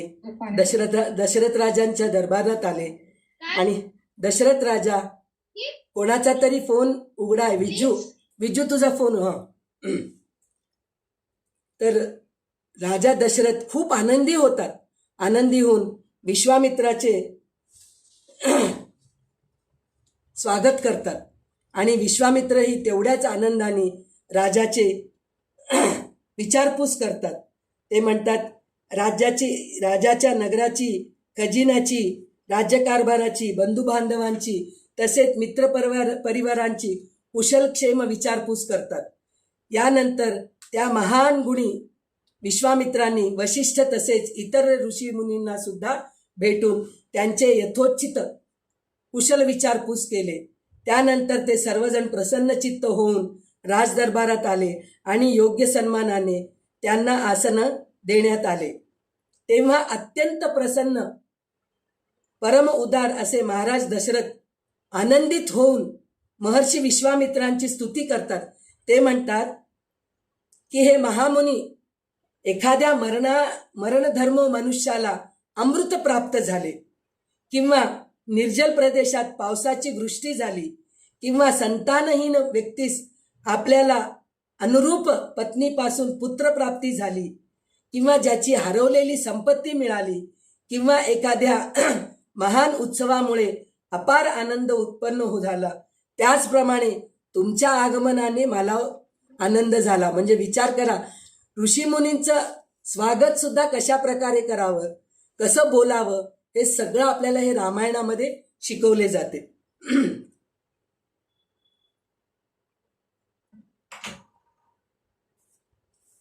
आणि ते विचारतात, तुमच्या मनात काय इच्छा ठेवून तुम्ही माझ्या दरबारात आलात, ती इच्छा प्रकट करा आणि मी माझ्या मनापासून तुमची इच्छा मी पूर्ण करतो, असे ते त्यांना वचन देतात. वचन दिल्यानंतर विश्वामित्र पण खूप गुणी आणि बोलण्यामध्ये तरबेज होते. ते म्हणाले की हे राजन, आपण माझे कार्यसिद्धी करण्याची प्रतिज्ञा केली आहे, ती प्रतिज्ञा आता सत्य करून दाखवा. मी माझ्या सिद्धीसाठी म्हणून एक कठोर नियमपूर्वक अनुष्ठान करीत आहे. त्या अनुष्ठानात इच्छेनुसार रूप धारण करणारे 2 राक्षस विघ्न घालत आहेत. माझ्या या नियमांचा बहुतांश भाग पूर्ण झाला आहे, परंतु शेवटच्या टप्प्यावर त्या 2 राक्षसांनी पुन्हा येऊन उपद्रव केला. त्या राक्षसांची नावे मारीच आणि सुबाहू अशी आहेत. ते दोघे अत्यंत बलवान आणि मायावी आहेत. त्यांनी माझ्या यज्ञवेदीवर रक्त आणि मांसांची वर्षा करून यज्ञात विघ्न आणत आहेत. त्यामुळे माझा सर्व परिश्रम व्यर्थ झाला आणि मी निराश होऊन तेथून निघून आलो म्हणून सांगता येते. म्हणजे मी जे कार्य करतोय, समाज कार्य, त्याच्यासाठी म्हणून मी जे साधना करतो आहे, त्याच्यामध्ये अनुष्ठान करतो आहे, त्याच्यामध्ये 2 राक्षस विघ्न घालत आहेत म्हणून ते सांगतात. तर हे राजन, आपण आपल्या सत्यपराक्रमी शूरवीर आणि ज्येष्ठ पुत्र श्रीराम यांना माझ्यासोबत पाठवा म्हणून सांगतात. ते खरं तर विचारू शकले. ते दशरथ राजाजवळ सैन्याची काही कमी नव्हती आणि दशरथ राजा स्वतः इतके पराक्रमी होते की ते सहज लढू शकले असते. पण त्यांनी रामांनाच विचारले, मला रामाला सोबत पाठवा असं विचारले. कारण राम कोण आहे हे वाल्मिकी ऋषींना आणि वशिष्ठ ऋषींना माहीत आहे. कारण भगवंत स्वतःच पृथ्वीवरते मनुष्य रूप धारण करून रामा अवतारामध्ये आले आहेत हे त्यांना माहीत असल्यामुळे हे कार्य रामच करू शकतात म्हणून रामांनाच त्यांनी विचारले. तर त्यावेळेस ते म्हणतात, या रघुनंदनाशिवाय दुसरा कोणताही पुरुष त्या राक्षसांचा नाश करण्याचे साहस करू शकत नाही म्हणून म्हणतात. आणि ते राक्षस सुद्धा ह्या रामासमोर 1 मिनिटही थांबू शकत नाहीत म्हणून सांगतात. ते टिकू शकत नाहीत. तर महात्मा श्रीराम कोण आहेत हे वशिष्ठादी आणि विश्वामित्र यांना माहीत होते. म्हणून ते रामचंद्रांना सोबत घेऊन जाण्याची इच्छा व्यक्त करतात. पण ते ऐकताच दशरथ राजा, पुत्रप्रेम शेवटी, तर ते एकदम व्याकुळ होतात. ते म्हणतात, माझ्याजवळ सैन्याची कमी नाही आणि मी स्वतःच खूप पराक्रमी आहे, तर त्याच्यासाठी मी तुमच्यासोबत सैन्याला घेऊन येतो. पण राम आत्ताच तारुण्यामध्ये कुमारवयनी आहेत, आत्ताच तारुण्यामध्ये पदार्पण केलेले आहेत, तर त्यांना पाठवणे मला खूप दुःख होईल आणि रामाशिवाय मी एकही सेकंद राहू शकत नाही. त्याचे कारण असे आहे की मी खूप व्रत वैकल्य करून पुत्रप्राप्ती केलेला आहो, तर त्याच्यासाठी म्हणून मला रामाला पाठवणं जमत नाही, असं म्हणून ते म्हणतात. तर त्यावेळेस विश्वामित्र ऋषी, राग येतो त्यांना. राग येऊन ते म्हणतात, हे राजन, तुम्ही आधी माझी इच्छा पूर्ण करण्याचे वचन दिले आणि आता त्यापासून माघार घेत आहात. या क्षत्रिय धर्माला शोभणारा आचार नाही. म्हणजे क्षत्रिय धर्मामध्ये सुद्धा एकदा वचन दिले तर परत ते मोडता येत नाही, असं ते असतं. तर त्यासाठी तुम्ही मला वचन दिलात, आता त्याचा माघार घेतायत. हे क्षत्रिय धर्माला शोभणारा आचार नाही. तुमच्या या वर्तनाने मला अत्यंत दुःख आणि क्रोध येत आहे, म्हणून सांगतात. तर सभेत तणाव निर्माण झाला, तणावाचे वातावरण निर्माण झाले. सर्व ऋषीमुनी आणि दरबारी यांना ही स्थिती अत्यंत गंभीर वाटू लागली. त्यावेळेस विश्वामित्र यांनी राजा दशरथाला पुत्रप्रेमाचे बोल ऐकताच ते कुपित झाले आणि म्हणाले, हे राजन, तुम्ही आधी माझी मागणी मान्य करून देण्याची प्रतिज्ञा केली होती, आता ती मोडू पाहतात. प्रतिज्ञेचा असा त्याग रघुवंशी राजाला शोभत नाही. असे वर्तन तुमच्या कुलाला विनाशसूचक आहे, म्हणून म्हणतात ते. तुम्ही एकदा प्रतिज्ञा करून जर मोडलात तर तुमच्या कुलालाच, तुमच्या वंशाला विनाशक होते, म्हणून ते सांगतात. आणि जसा मी आलो तसाच निघून जातो आणि तुम्ही तुमची प्रतिष्ठा खोटी करून आपल्या बंधू बांधवांसोबत येथेच राहा, म्हणून ते कोपित होऊन निघायला तयार होतात. तर त्यावेळेस पृथ्वी कंप पावली म्हणे, भूकंप आल्यासारखं झालं म्हणे. मग त्याच वेळेस वशिष्ठ ऋषी राजाला समजावून सांगतात की काहीही होत नाही, रामाला मी भरपूर विद्या शिकवलेले आहे, धनुर्विद्या वगैरे सगळं काही येते आणि रामामध्ये तेवढे पराक्रम आहेत, तो राम युद्ध करू शकतो. तर रामाला त्यांच्यासोबत पाठवा आणि हे धर्मकार्य आहे, तर त्याच्यासाठी रामाला त्यांच्यासोबत पाठवणेच बरोबर आहे, असं वशिष्ठ ऋषी दशरथ राजांना समजावून सांगतात. म्हणून दशरथ राजा दुःखी मनाने रामाला विश्वामित्रांसोबत पाठवायला तयार होतात. पण त्या क्षणी लक्ष्मण हा रामाचा आवडता बंधू आणि राम त्याचा आवडता बंधू मोठा, तर त्याच्यासाठी म्हणून लक्ष्मण म्हणतो, मी रामदादाला एकटा जाऊ देत नाही, मी त्याच्यासोबत मी पण जातो. त्यावेळेस सगळ्या दशरथ, कैकेयी, सुमित्रा, कौशल्या यांना सगळ्यांना आनंद होतो की आपल्या भावासाठी म्हणून अजून एक भाऊ सुद्धा जाण्यास तयार झाला. नाहीतर तू जा, मी राहतो इथं म्हणून असं म्हणणारे पण भाऊ असतात, पण लक्ष्मण तसा नव्हता. तर त्यासाठी म्हणून लक्ष्मण त्यांच्यासोबत दोघे, राम आणि लक्ष्मण दोघेही विश्वामित्र ऋषी बरोबर निघाले. पण ते राजपुत्रासारखे निघाले नाहीत, एका ऋषीमुनींसारखं. अजून ते गुरुकुलातून तेव्हाच आले होते, त्यांच्या जटा वगैरे होते आणि हातात धनुष्य बाण घेऊन ते विश्वामित्रासोबत जाऊ लागले, तर त्यांचे रूप बघायसारखे होते म्हणे. आणि सगळ्या अयोध्येमधील प्रजाजनांना दुःख झाले की राजपुत्र ऋषींच्या रक्षणांसाठी म्हणून जात आहेत, हे आनंद सुद्धा त्यांना झालं. मग ते दोघे त्यांच्यासोबत निघाले. आणि त्याच वेळी विश्वामित्रांना असं वाटले म्हणे की, कारण विश्वामित्रांना माहीत होते रामचंद्र प्रभू कोण आहेत म्हणून, तर त्यांना साष्टांग दंडवत घालावा असं वाटलं म्हणे. कारण इतकं वेळ ते राज्य दरबारात आले नव्हते राम आणि लक्ष्मण, पण दशरथ राजांनी कबुली दिली ना, मी पाठवतो तुमच्याबरोबर. मग राजदूतांबरोबर त्यांना निरोप पाठवण्यात आले की विश्वामित्र ऋषी आले आहेत, त्यांच्यासोबत तुम्हाला जायचं आहे. हे राजदूतांबरोबर त्यांना निरोप रामचंद्रांना पाठवले. त्यावेळेस रामचंद्र प्रभू आणि लक्ष्मण दोघे दरबारात आल्यानंतर विश्वामित्र ऋषींना इतका आनंद झाला त्या दोघांना पाहून, ते रूप पाहून ते एकदम थगितच होऊन गेले, ते पाहतच राहिले. आणि त्यांना असं वाटले की आता ह्यांना आपण साष्टांग दंडवतच घालावं, कारण भगवंताचे मानव रूप अवतारामध्ये अवतरलेले भगवान आहेत, तर त्यांना साष्टांग दंडवत घालावं असं विश्वामित्रांच्या मनामध्ये आले म्हणे. पण विश्वामित्र ऋषी जर त्यावेळेस दंडवत घातले असते तर दरबारातले सगळे लोक आश्चर्यचकित झाले असते. ऋषी आणि या लहान मुलांना काय नमस्कार करतायत असं म्हणून आश्चर्य वाटलं असतं आणि त्याचं कारण विचारले असते. मग त्याच्यासाठी म्हणून संपूर्ण हे सांगावं लागतं, परिस्थिती सगळं सांगावं लागतं. म्हणून विश्वामित्र ऋषी तसं न करता त्यांच्या हातात असलेले दंड मुद्दाम म्हणून रामांच्या पायाजवळ टाकतात. टाकले की लक्ष्मण आहे, तो लक्ष्मण एकदम ते दंड हातात धरतो आणि विश्वामित्रांच्या हातात देतो. तर विश्वामित्र म्हणतात, अरे मी जे काही करावं म्हणून विचार केलं होतो ते राहून गेलं. पण पुन्हा थोडा वेळ झाल्यानंतर पुन्हा मुद्दाम म्हणून ते दंड परत रामांच्या पायाजवळ टाकतात. तर लक्ष्मण पायाजवळ टाकायच्या आधीच, पडायच्या आधीच तो हातात धरतो आणि विश्वामित्रांच्या हातात देतो. मग तिसऱ्या वेळी त्याच प्रयत्नात विश्वामित्र ऋषी असतात. त्यावेळेस राम स्वतः त्यांच्या मनातली इच्छा जाणतात, जाणून लक्ष्मणांना इशारा करतात आणि थांबवतात. पडू देते दंड म्हणून म्हणतात. इशाऱ्यांनी समजवलं की ते असं समजावून सांगायची गरजच नाही, डोळ्यांनी जर सांगितलं त्या डोळ्यातले हावभाव लक्ष्मण ओळखत होता. म्हणजे इतकं प्रेम होतं त्या दोन भावांमध्ये. तर रामांनी डोळ्यांच्या हावभावांनी विश्वामित्रांचं मनातले लक्ष्मणाला कळवले.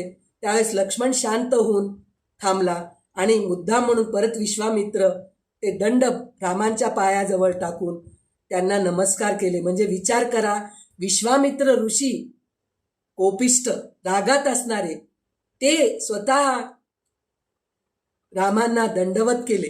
दंडवत केले म्हणजे साष्टांग नमस्कार केले नाही, ते खाली वाकून रामांजवळ शरणागत गेल्यासारखे गेले.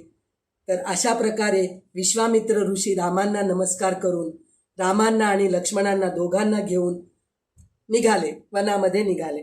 आता वनामध्ये निघाल्या त्यावेळेस गुरु शिष्य जे निघत असतात, एकत्र असतात, त्यावेळेस शांतता किंवा इतर गोष्टी बोलण्यात अर्थ नसतो. शिष्य शंका व्यक्त करायचं असतं आणि गुरु त्याचं निरसन करत असतात. ही खरं गुरु शिष्य परंपरा आहे. त्याचप्रमाणे विश्वामित्रांच्या सोबत राम आणि लक्ष्मण दोघे निघत असताना तिथे शरयू नदी त्यांना दिसते. तर त्या शरयू नदीच्या तीरावर ते खूप जोऱ्यांचे गंभीर असा ध्वनी ऐकू येत असतो पाण्याचा. तर खरं तर नदी निर्मळ असते, शीतळ असते, आवाज सौम्य असतो. समुद्राचा आवाज म्हणजे लाटांचा आवाज येतो, पण शरयू नदीमध्ये खूप जोऱ्यांचा आवाज येत असतो. तर त्यावेळेस श्री रामचंद्र प्रभू विश्वामित्रांना विचारतात, ह्या नदीमध्ये इतका का आवाज येतोय? रामचंद्र प्रभूंना काही माहीत नाही असं काहीच नाहीये, तरी सुद्धा ते आपल्यासाठी म्हणून हे सगळं अवतार धारण करून आपल्यासाठी म्हणून आदर्श बनलेले आहेत ते. तर ते विचारतात शरयू नदीचा आवाज का येतो आहे? तर त्यावेळेस विश्वामित्र म्हणतात की तू अत्यंत जिज्ञासू आहे, तुझी महानता आहे, जो ध्वनी तू ऐकतो आहेस तो साधा नाही. हीच ती पवित्र जागा आहे जिथे पूर्वी शरयू आणि गंगा नद्यांचा संगम होतो. या संगमामुळे निर्माण होणारा जलप्रवाह अत्यंत वेगाने आणि गूढ आहे. या प्रवाहामुळेच हा गंभीर नाद निर्माण होतो. म्हणे कैलास पर्वतावर एक सुंदर सरोवर आहे, ते ब्रह्मदेव आणि त्यांच्या आपल्या मानसिक संकल्पनातून प्रकट केले आहे. त्या मनातून उत्पन्न झालेल्यामुळे त्या उत्तम सरोवराला मानस सरोवर असे नाव दिले गेले. त्या सरोवरातून एक पवित्र नदी उत्पन्न झाली, ती अयोध्या नगरी लगत वाहते. ब्रह्मदेव यांच्या सरोवरातून ब्रह्मसरातून उत्पन्न झाल्यामुळे ती पवित्र नदी शरयू नदी असे या नावाने प्रसिद्ध झाली आहे. याच ठिकाणी गंगा नदी आणि शरयू या दोन्ही नद्यांचा संगम होतो. या दोन्ही नद्यांच्या जलाचा संघर्ष होत असल्यामुळे अत्यंत प्रचंड असा नाद निर्माण होतो, ज्याची तुलना कुठल्याही गोष्टीशी करता येत नाही.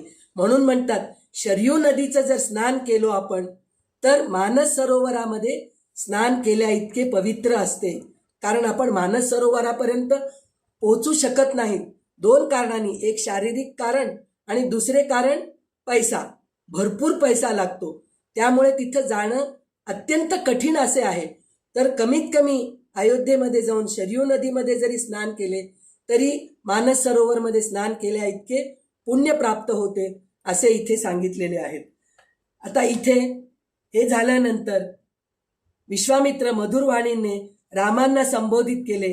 हे राम आणि लक्ष्मणा, तुम्ही दोघे तुमचे मन संयमात ठेवून या पवित्र संगमातील जलाला प्रणाम करा. शरयूच्या पवित्र जलाने आचमन करा. या कार्यात विलंब करू नका.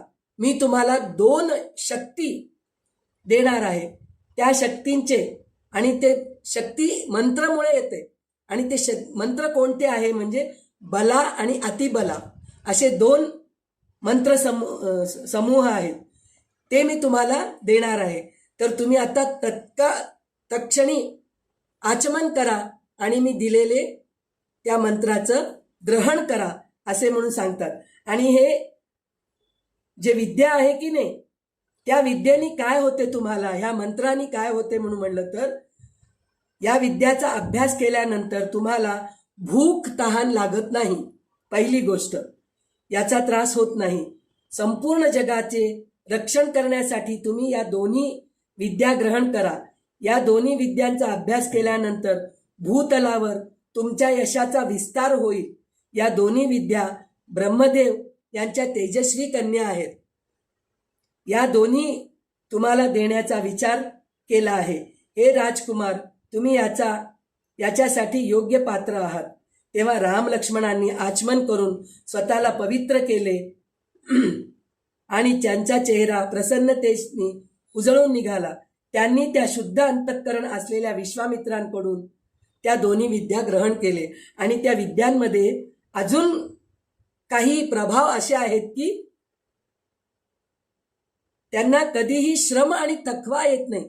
म्हणजे आपण थोडं काम केलं की थकवा येतो की नाही, त्याच्यासाठी आपल्याला विटॅमिन्सचे प्रोटीनचे गोळ्या घ्यावे लागतात. पण ह्या मंत्रांनी त्यांना थकवा येत नाही असं सांगतात ते. तुम्हाला कधी ज्वर, रोग, दाई, चिंता होत नाही म्हणून सांगितलंय. तुमच्या रूपात कोणताही विकार किंवा बदल होणार नाही. अगदी झोपेत किंवा असावध अवस्थेतही राक्षस तुमच्यावर शत्रू आक्रमण करू शकणार नाही म्हणून सांगतात ते. म्हणजे त्या 2 विद्येनी इतका प्रभाव होतो, कारण त्यांना पुढे जाऊन खूप मोठं कार्य करायचे असते. अधर्मावर ते धर्माचा विजय प्राप्त करायचा असतो. म्हणून विश्वामित्र ऋषी त्यांना हे 2 विद्या देतात. आणि पुढे जात असताना त्यांना एक वन दिसते, एक आश्रम दिसते. तर त्यावेळेस रामचंद्र प्रभू विचारतात की हे आश्रम कोणाचे आहे.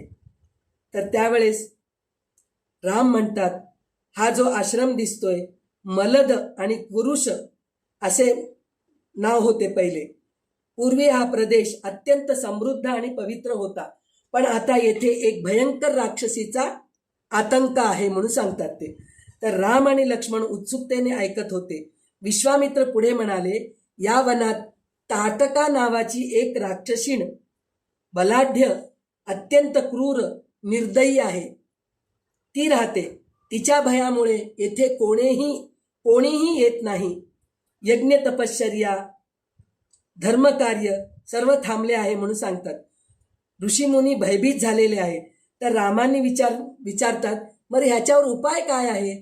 तर त्यावेळेस विश्वामित्र म्हणतात की राम, तू क्षत्रिय आहेस, तर तू धर्मरक्षण करणे हेच तुझे धर्म आहे, कर्तव्य आहे.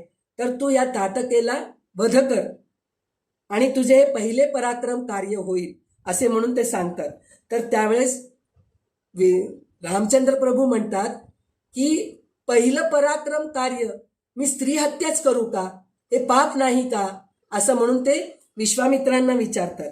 तर त्यावेळेस ते म्हणतात की राक्षसी, ही जी राक्षसी स्त्री जरी असली तरी ती धर्मकार्यात विघ्न आणत आहे, तर तिचा वध करणे काही दोष नाही, उलट धर्मकार्यच होईल, हे तुझं कर्तव्य आहे, हे तू करायला पाहिजे, असं ते रामांना समजावून सांगतात.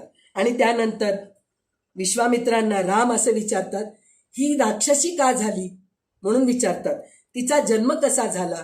तर त्यावेळेस राम म्हणतात, ही पूर्वी राक्षसी अत्यंत विलक्षण सुंदर आणि बलवान यक्षिणी होती म्हणून सांगतात.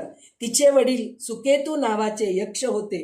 त्यांनी कठोर तप करून ब्रह्मदेवांकडून एक बलशाली कन्या मिळवली. तीच ही ताटका आहे.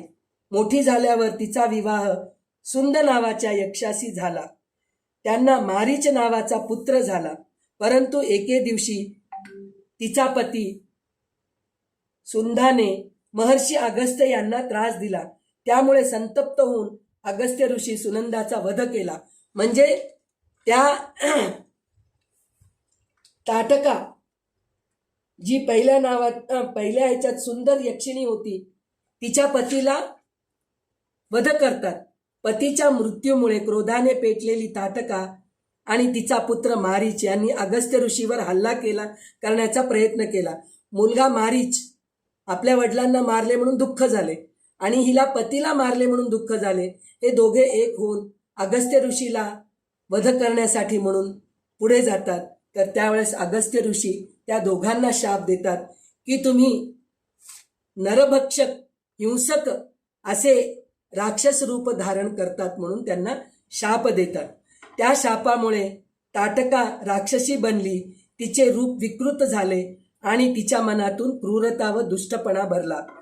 ती वनात राहून ऋषीमुनींच्या यज्ञात विघ्न आणू लागली. निरपराध लोकांना त्रास देऊ लागली. हे सर्व ऐकून राम विचारात पडले आणि म्हणले की आता मी वध करण्याला तयार आहे म्हणून म्हणतात. तर ह्याच्यातून आपल्याला काय शिकायला मिळते, म्हणजे जर खरोखरच निरपराधी लोकांना, जर राजा राहू दे, साधारण माणूस राहू दे किंवा ऋषीमुनी राहू दे, जर त्रास देऊ लागले निरपराधी लोकांना, त्यांना शिक्षा देणं हे कर्तव्य आहे. तर त्याचप्रमाणे ह्या ताटकाचा पती अगस्त्य ऋषींना त्रास दिला म्हणूनच अगस्त्य ऋषी त्याचा वध करतात. पण हे ताटकाला आणि मारीच त्यांच्या मुलाला हे कळत नाही. त्यांना एकच राग येतो की हे ऋषी राहून आमच्या पतीला, माझ्या वडिलांना मारलेत, तर ह्यांना आपण त्रास द्यायला पाहिजे, हेच त्यांच्या डोक्यात येतं. आणि स्त्री हत्या करू नये, गोहत्या करू नये, हे आपल्याला ब्रह्महत्या करू नये, हे 3 गोष्टी आपल्याला, भ्रूण हत्या करू नये, हे आपल्याला काही गोष्टी आपल्याला आपल्या धर्मामध्ये शिकवले जाते. पण योग्य वेळी योग्य प्रकारे त्याचा विचार करून करायला पाहिजे. म्हणून हे आपल्याला ऋषीमुनी पण शिकवतात. आणि ह्यातलं विशेष म्हणजे दासबोधामध्ये विवेक वापरा हे खूप छान प्रकारे समजून सांगितलेलं आहे. म्हणूनच विश्वामित्र ऋषी म्हणतात की जेव्हा ती स्त्री राहून निरपराधी लोकांवर अत्याचार करती आहे, तिला वध करणेच बरोबर आहे, असं ते त्यांना समजावून सांगतात रामांना. मग त्याच वेळेस राम स्वतःच्या हातात पहिला पराक्रम कार्य म्हणजे ताटका वध रामाचे. तर राम स्वतः धनुष्य हातात घेतात आणि धनुष्याच्या मध्यभागी घट्ट पकड घेऊन त्यावर प्रत्यंचा चढवली आणि मोठा टणत्कार केला. दोरी चढवली आणि जोराने असं ओढले. दोरी जितकं घट्ट असतं की नाही, तितक्या जोराने आवाज येतो. तर त्याप्रमाणे ते टणत्कार केल्याने पूर्ण ते वन जे आहे की नाही, ताटका वन पूर्ण भयभीत झालं म्हणे. आणि त्या ताटका वनामध्ये असलेले सगळे जनावर घाबरून इकडे तिकडे पळू लागले आणि हे आवाज ताटकाच्या कानावर सुद्धा जाऊन पडले. आणि ती क्रोधित होते. ती म्हणते, आत्तापर्यंत माझ्या ह्याच्यात असा कोणी केले नाही, सगळे मला घाबरून पळून जात होते आणि हे इथं कोण आले. म्हणून विचार करून ती बाहेर येते. तर त्याच वेळेस राम हातात बाण घेऊन धनुष्याला लावून ते सोडतात आणि ताटकाच्या बरोबर छातीत जाऊन ते बाण लागते आणि त्या क्षणी ताटका पृथ्वीवर पडून तिचे वध होते, उद्धार होते. पण ती मायावी असते, ती प्रत्येक वेळेस वेगवेगळे रूप घेत असते आणि रामांच्या समोर येते. कधी अदृश्य होते, कधी दृश्य रूपामध्ये येते. मग हे जाणतात राम, जाणून त्यांना शब्दवेधी बाणविद्यांचा शिक्षा मिळालेला असतो वशिष्ठ ऋषींकडून. मग ते विद्येचा उपयोग करतात आणि बरोबर कान त्या शब्दांकडे, ताटका कुठून चालतीये, कुठं तिचा आहे, त्या ह्याच्यावरून बरोबर तिला ओळखून तिच्यावर प्रहार करतात आणि तिचा वध करतात. अशाप्रमाणे रामाचा वध होतो आणि रामाचा जय जयकार होतो. कारण सर्वप्रथम रामाचे हे पराक्रम आहे. तर त्याच्यासाठी म्हणून आकाशातून, स्वर्गातून पुष्पवर्षाव करत रामाची स्तुती करतात. राम राम राम राम राम सिया राम राम राम राम राम राम राम राम राम राम सिया राम राम राम राम राम दशरथ नंदन राम राम राम दशमुख मर्दन राम राम राम दशरथ नंदन राम राम राम दशमुख मर्दन राम राम राम रघुपति रंजन राम राम राम पाप विमोचन राम राम राम राम राम राम राम राम सिया राम राम राम राम राम राम राम राम राम राम सिया राम राम राम राम राम अनाथ रक्षक राम राम राम आपद बांधव राम राम राम अनाथ रक्षक राम राम राम आपद बांधव राम राम राम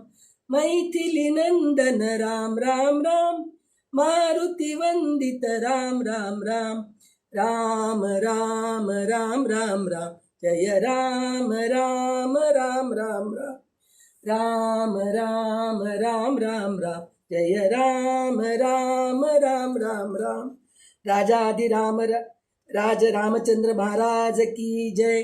अशा प्रकारे पहिले पराक्रम ताटकावध करून रामाचे झाले. त्यानंतर महर्षी विश्वामित्रांकडून रामांनी शस्त्रविद्येचा प्रदान करून घेतले. कसे काय झाले? ताटकेचा वध झाल्यानंतर विश्वामित्र खूप संतुष्ट झाले. ते म्हणाले, अशा क्रूर राक्षसीचा वध करणं सोपे नाही. कारण ती अदृश्य रूपामध्ये प्रकट होत होती, वेगवेगळ्या वेशांमध्ये प्रकट होऊन त्रास देत होती. अशा राक्षसीचा वध केलात तर मी खूप संतुष्ट झालो. आता मी तुम्हाला माझ्याजवळचे जे काही विद्या आहेत की नाही ते सगळं मी तुम्हाला देण्यासाठी तयार आहे. तर त्यासाठी तुम्ही पुन्हा एकदा आचमन करा नदीकाठी बसून. आणि प्रत्येक गोष्टीचं आपल्याला संध्याताई नेहमी समजावून सांगतात की संकल्प करा आणि ते हे म्हणतात ना, अनुष्ठान करणं, अंगुष्ठी करणं, हे सगळं जे आहे की नाही ते सगळं करा म्हणून सांगतात. म्हणजे कोणतंही कार्य करताना संकल्प करायचं हे आपल्याला आपल्या ग्रंथांमध्येच सांगितलेलं आहे. म्हणून विश्वामित्रांनी संकल्प करायला सांगतात की मी विद्या देतो आणि तुम्ही ते ग्रहण करायचं संकल्प करा म्हणून ते सांगतात. मग त्याचप्रमाणे नदीकाठी बसून श्रीराम आणि लक्ष्मण दोघेही आचमन करून विश्वामित्रांसमोर हात जोडून बसतात आणि विश्वामित्र ध्यानस्थ बसतात आणि ते स्वतः पण आचमन करून त्यांना विद्यादान प्रदान करण्यासाठी म्हणून ध्यानस्थ होऊन त्यांच्यामध्ये जे जे काही विद्या आहे ते एक एक त्यांना देत जातात. ते कशा प्रकारे देतात म्हणून म्हणलं तर अस्त्रविद्या, शस्त्रास्त्रविद्या द्यायला सुरुवात करतात. त्यांच्या तपशक्तीतून एकामागोमाग एक दिव्य अस्त्रे असे प्रकट होऊ लागली. ती सर्व तेजस्वी आणि जिवंत स्वरूपात श्रीरामांच्या समोर उभी राहिली आणि नम्रतेने म्हणाली, हे राम, आम्ही तुमच्या आज्ञेचे पालन करण्यास सदैव तयार आहोत. विश्वामित्रांनी मग श्रीरामांना अनेक दिव्य अस्त्रांचे ज्ञान दिले. अग्नीप्रमाणे प्रज्वलित होणारे आग्नेय अस्त्र दिले. जलतत्व नियंत्रित करणारे वारुणास्त्र दिले. प्रचंड वेग आणि शक्ती देणारे वायव्य अस्त्र दिले. इंद्राचे सामर्थ्य असलेले इंद्रास्त्र दिले आणि सर्व अस्त्रांवर विजय मिळवणारे अद्भुत ब्रह्मास्त्र पण त्यांना दिले. तसेच त्यांनी विविध प्रकारची शस्त्रविद्या, मंत्रशक्ती आणि अस्त्रांचे साधन, संधान, उपयोग आणि नियंत्रण याचे गूढ ज्ञानही दिले. नुसतं शस्त्र देऊन सोडून दिले नाही, ते कसं वापरावं, कोणत्या वेळेस वापरावं, कशासाठी वापरावं हे ज्ञान सुद्धा त्यांनी दिलेले. ही सर्व शस्त्रे केवळ युद्धासाठी नव्हे तर योग्य वेळी आणि योग्य कारणासाठीच वापरण्याची शिक्षण त्यांना दिली. श्रीरामांनी नम्रतेने सर्व अस्त्रांना प्रणाम केला आणि म्हणाले, तुम्ही सर्व माझ्या अधीन राहून धर्मरक्षणासाठी कार्य करा. त्या क्षणी ती सर्व दिव्य अस्त्रे तथास्तु म्हणत अदृश्य झाली आणि श्रीरामांच्या स्मरणात गेली, स्थिर झाली. हे पाहून लक्ष्मण देखील आनंदित झाले. विश्वामित्रनी दोघांनाही आशीर्वाद दिला आणि पुढील प्रवासासाठी म्हणून सज्ज झाले. तर इथे आपण रामाचं जे विद्या विश्वामित्रांकडून मिळालेले आहे ते सर्व आपण पाहिलो. आता ह्याच्यानंतर पुढे जात असताना त्यांना सिद्धाश्रम दिसते. तर त्या सिद्धाश्रमाच्या बद्दल राम विश्वामित्रांना विचारतात. ते म्हणतात, हे स्थान कोणते आहे, याचे इतिहास काय आहे म्हणून ते विचारतात. तर त्यावेळेस विश्वामित्र म्हणतात, हे सिद्धाश्रम आहे. पूर्वी येथे स्वयं भगवान विष्णू यांनी कठोर तपस्या केली होती. याच ठिकाणी त्यांनी पुढे वामन अवतार धारण करून महातप केले. त्या अवतारात त्यांनी बलिराजाला त्याच्याकडून 3 पावलात त्रैलोक्य व्यापले म्हणून सांगितले. हे राम, ह्या आश्रमात अनेक ऋषींनी तप करून सिद्धी प्राप्त केले म्हणून याला सिद्धाश्रम असे नाव पडले. परंतु सध्या हे एका मोठ्या अडचणीत आहे. रामांनी विचारले, गुरुदेव, ही कोणची अडचण आहे? तर त्यावेळेस म्हणले, आम्ही येथेच यज्ञ करतो, पण येथे ताडका, मारीच आणि सुबाहू यासारखे राक्षस येऊन यज्ञात विघ्न आणतात. ते मांस आणि रक्त फेकून यज्ञ अपवित्र करतात. त्यामुळे आमची साधना पूर्ण होत नाही. या सिद्धाश्रमामध्ये राहून सुद्धा आमची साधना पूर्ण होत नाही. तर त्यावेळेस आता रामांना म्हणतात नाही, कॉन्फिडन्स आला. म्हणजे ताटका वध झाल्यानंतर, कारण बाल्यावस्थामध्ये होते आणि हे आपल्याला सगळा आदर्श म्हणून कळवत आहेत. खरं तर रामांना कॉन्फिडन्सची गरज नाही, कशाची. त्यांच्या मनात आलं तर ते संपूर्ण करू शकतात कोणतंही कार्य. पण हे सगळं आपल्याला शिकवण्यासाठी म्हणून त्यांना म्हणतात की आता मी तयार आहे, कोणचंही तुम्ही कार्य सांगा, मी करतो. म्हणून त्यावेळेस ते म्हणतात, तर गुरुदेव, आपण चिंता करू नका, आम्ही आपल्या यज्ञाचे रक्षण करू म्हणून सांगतात. आणि विश्वामित्रांना सुद्धा रामांच्या शब्दावर पूर्ण विश्वास असते. ते म्हणतात, आता आम्ही तपश्चर्येला आणि यज्ञाला बसतो, तुम्ही तुमचं कार्य सुरू करा रक्षणाचे म्हणून सांगतात. तर अशा प्रकारे यज्ञ सुरू झाला तिथे आणि राम लक्ष्मण दक्षतेने पहारा देऊ लागले. श्रीराम आणि लक्ष्मण यांनी 6 दिवस रात्र जागरण करून यज्ञाची रक्षा केली. कारण बला अतिबला ह्या मंत्रांचं त्यांच्यावर ते प्रभाव झालेला असतो. 7व्या दिवशी यज्ञ पूर्ण होण्याच्या आधी आकाशात भयंकर गर्जना झाली. मारीच आणि सुबाहू आपल्या राक्षस सैन्यासह आले. त्यांनी पुन्हा यज्ञात विघ्न घालण्याचा प्रयत्न केला. तेव्हा श्रीराम यांनी आपले दिव्य बाण उचलले. त्यांनी प्रथम मारीचवर मानवास्त्र सोडले. त्या बाणाच्या प्रहाराने मारीच दूर समुद्रात जाऊन पडला. त्यानंतर सुबाहूवर अग्न्यास्त्र सोडून त्याचा वध केला.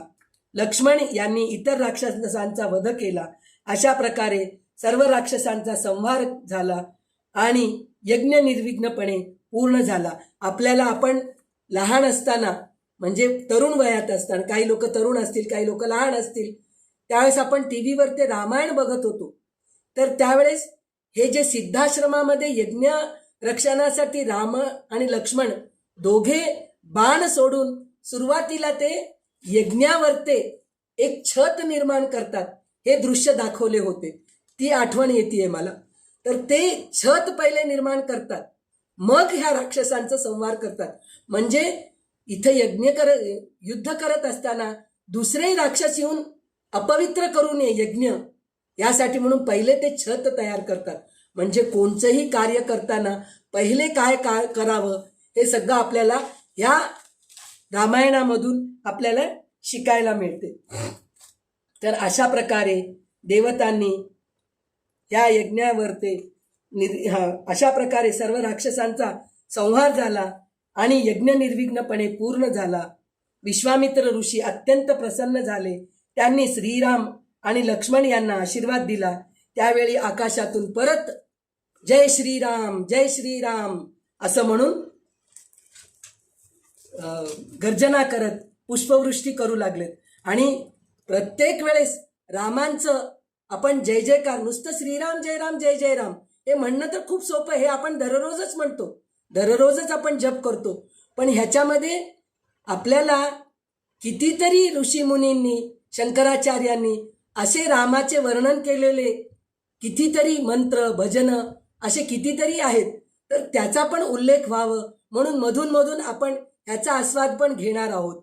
तर त्यावेळेस वरतून देव ऋषी मुनी यक्ष गंधर्व किन्नर सगळेजणी रामाची स्तुती करत असं म्हणतात की नारायण नारायण जय गोविंद हरे गोविंद हरे, नारायण नारायण जय गोपाल हरे गोपाल हरे, दशरथ राजकुमार दानव मद संहार नारायणा, शरयू तीर विहार सज्जन ऋषी मंदार नारायणा, विश्वामित्र मखत्र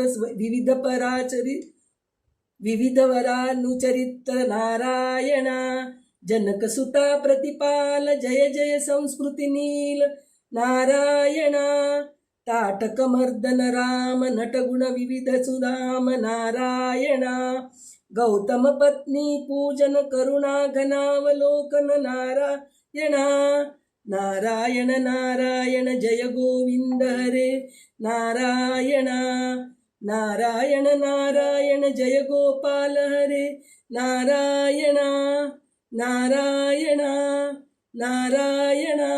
अशा प्रकारे शंकराचार्यांनी विरचित हे जे स्तोत्र आहे खूप सुंदर आहे. ह्याच्यामध्ये रामाचे आणि कृष्णाचे सामर्थ्य काव्य रूपामध्ये रचले आहेत. तर ते पूर्ण म्हणायचं म्हणजे जवळजवळ 28 ओळी आहेत ते. तर ते पूर्ण म्हणत बसलं तर वेळ जातो. पण त्यातून आपल्याला रामाचं पराक्रम या 4 ओळींमधून आपल्याला कळून चुकलेले आहे. म्हणजे काय, आपण जर समोरासमोर जर राहिलो असतो, एकमेकांच्या समोर राहून जर हे रामकथा जर ऐकलो असतो तर सगळ्यांच्या मुखातून श्रीराम जय राम जय जय राम, श्रीराम जय राम जय जय राम हे सगळं आपण सामूहिक म्हणलो असतो. पण हे आपल्याला इथं म्हणू शकत नाही. पण या निमित्ताने चांगले चांगले स्तोत्र, चांगले चांगले भजन आपल्याला ऐकायला मिळेल म्हणून मध्ये मध्ये हे आपण घेत आहोत. तर श्रीरामचंद्र भगवान की जय. महर्षी विश्वामित्रांनी श्रीराम आणि लक्ष्मण यांना आपल्यासोबत घेतले आणि सिद्धाश्रमातील यज्ञाचे रक्षणाचे कार्य पूर्ण झाल्यावर ते सर्व मिथिलेकडे प्रस्थान करू लागले. आता मिथिलेकडे जाणार आहेत ते. तर त्यांच्यासोबत अनेक ऋषीमुनीही होते. सर्वांचा समूह अत्यंत तेजस्वी दिसत होता. समोर विश्वामित्रासारखे महान तपस्वी आणि त्यांच्या मागे धनुष्यबाण धारण केलेले दिव्य तेज उजळलेले राम आणि लक्ष्मण त्यांच्या मागोमाग जात होते.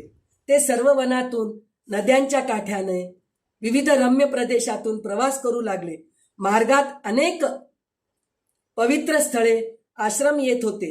विश्वामित्र त्या स्थळांचे महत्त्व श्रीरामांना सांगत होते. श्रीराम अत्यंत नम्रतेने सर्व काही ऐकत होते. तर लक्ष्मण सदैव त्यांच्या सेवेत तत्पर होते. लक्ष्मणाचं 2 काम बरं का.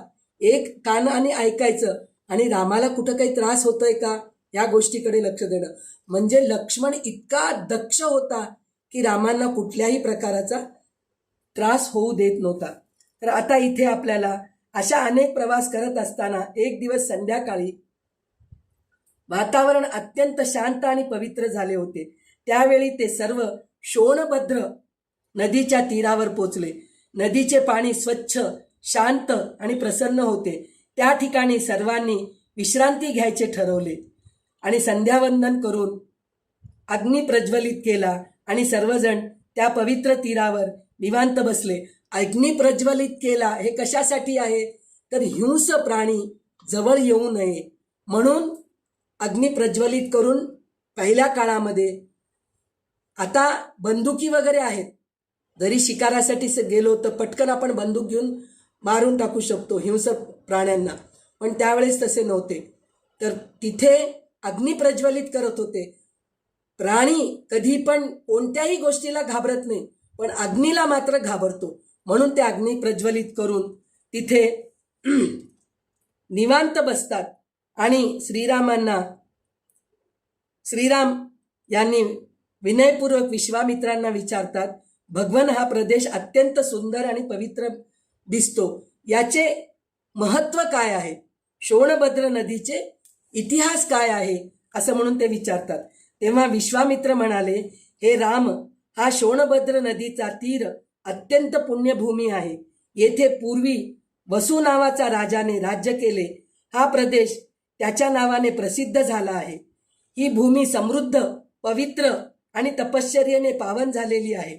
प्राचीन काळी ब्रह्मदेवाच्या मानसपुत्रापैकी एक महात्मा कुश नावाचे राजर्षी होते.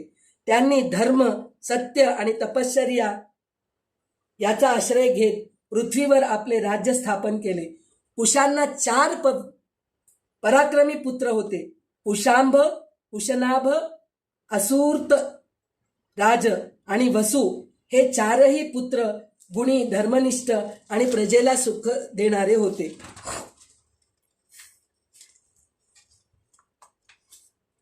काळानुसार कुशांनी आपल्या पुत्रांना स्वतंत्र राज्य दिली.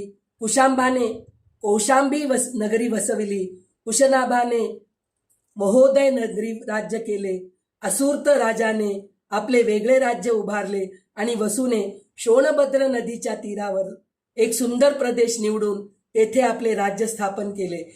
तो प्रदेश अत्यंत सुपीक, रमणीय आणि समृद्ध होता. म्हणूनच त्या प्रदेशाला वसूची भूमी असेही म्हणू लागले. आणि इथे कुशनाभाच्या 100 पुत्री पण होते. कुशनाभ हा अत्यंत धर्मपारायण आणि न्यायप्रिय राजा होता. त्याला 100 सुंदर, सुशील आणि सुगुणी कन्या होते. त्या कन्या रूपाने अत्यंत लावण्यवती आणि स्वभावाने विनयशील होत्या.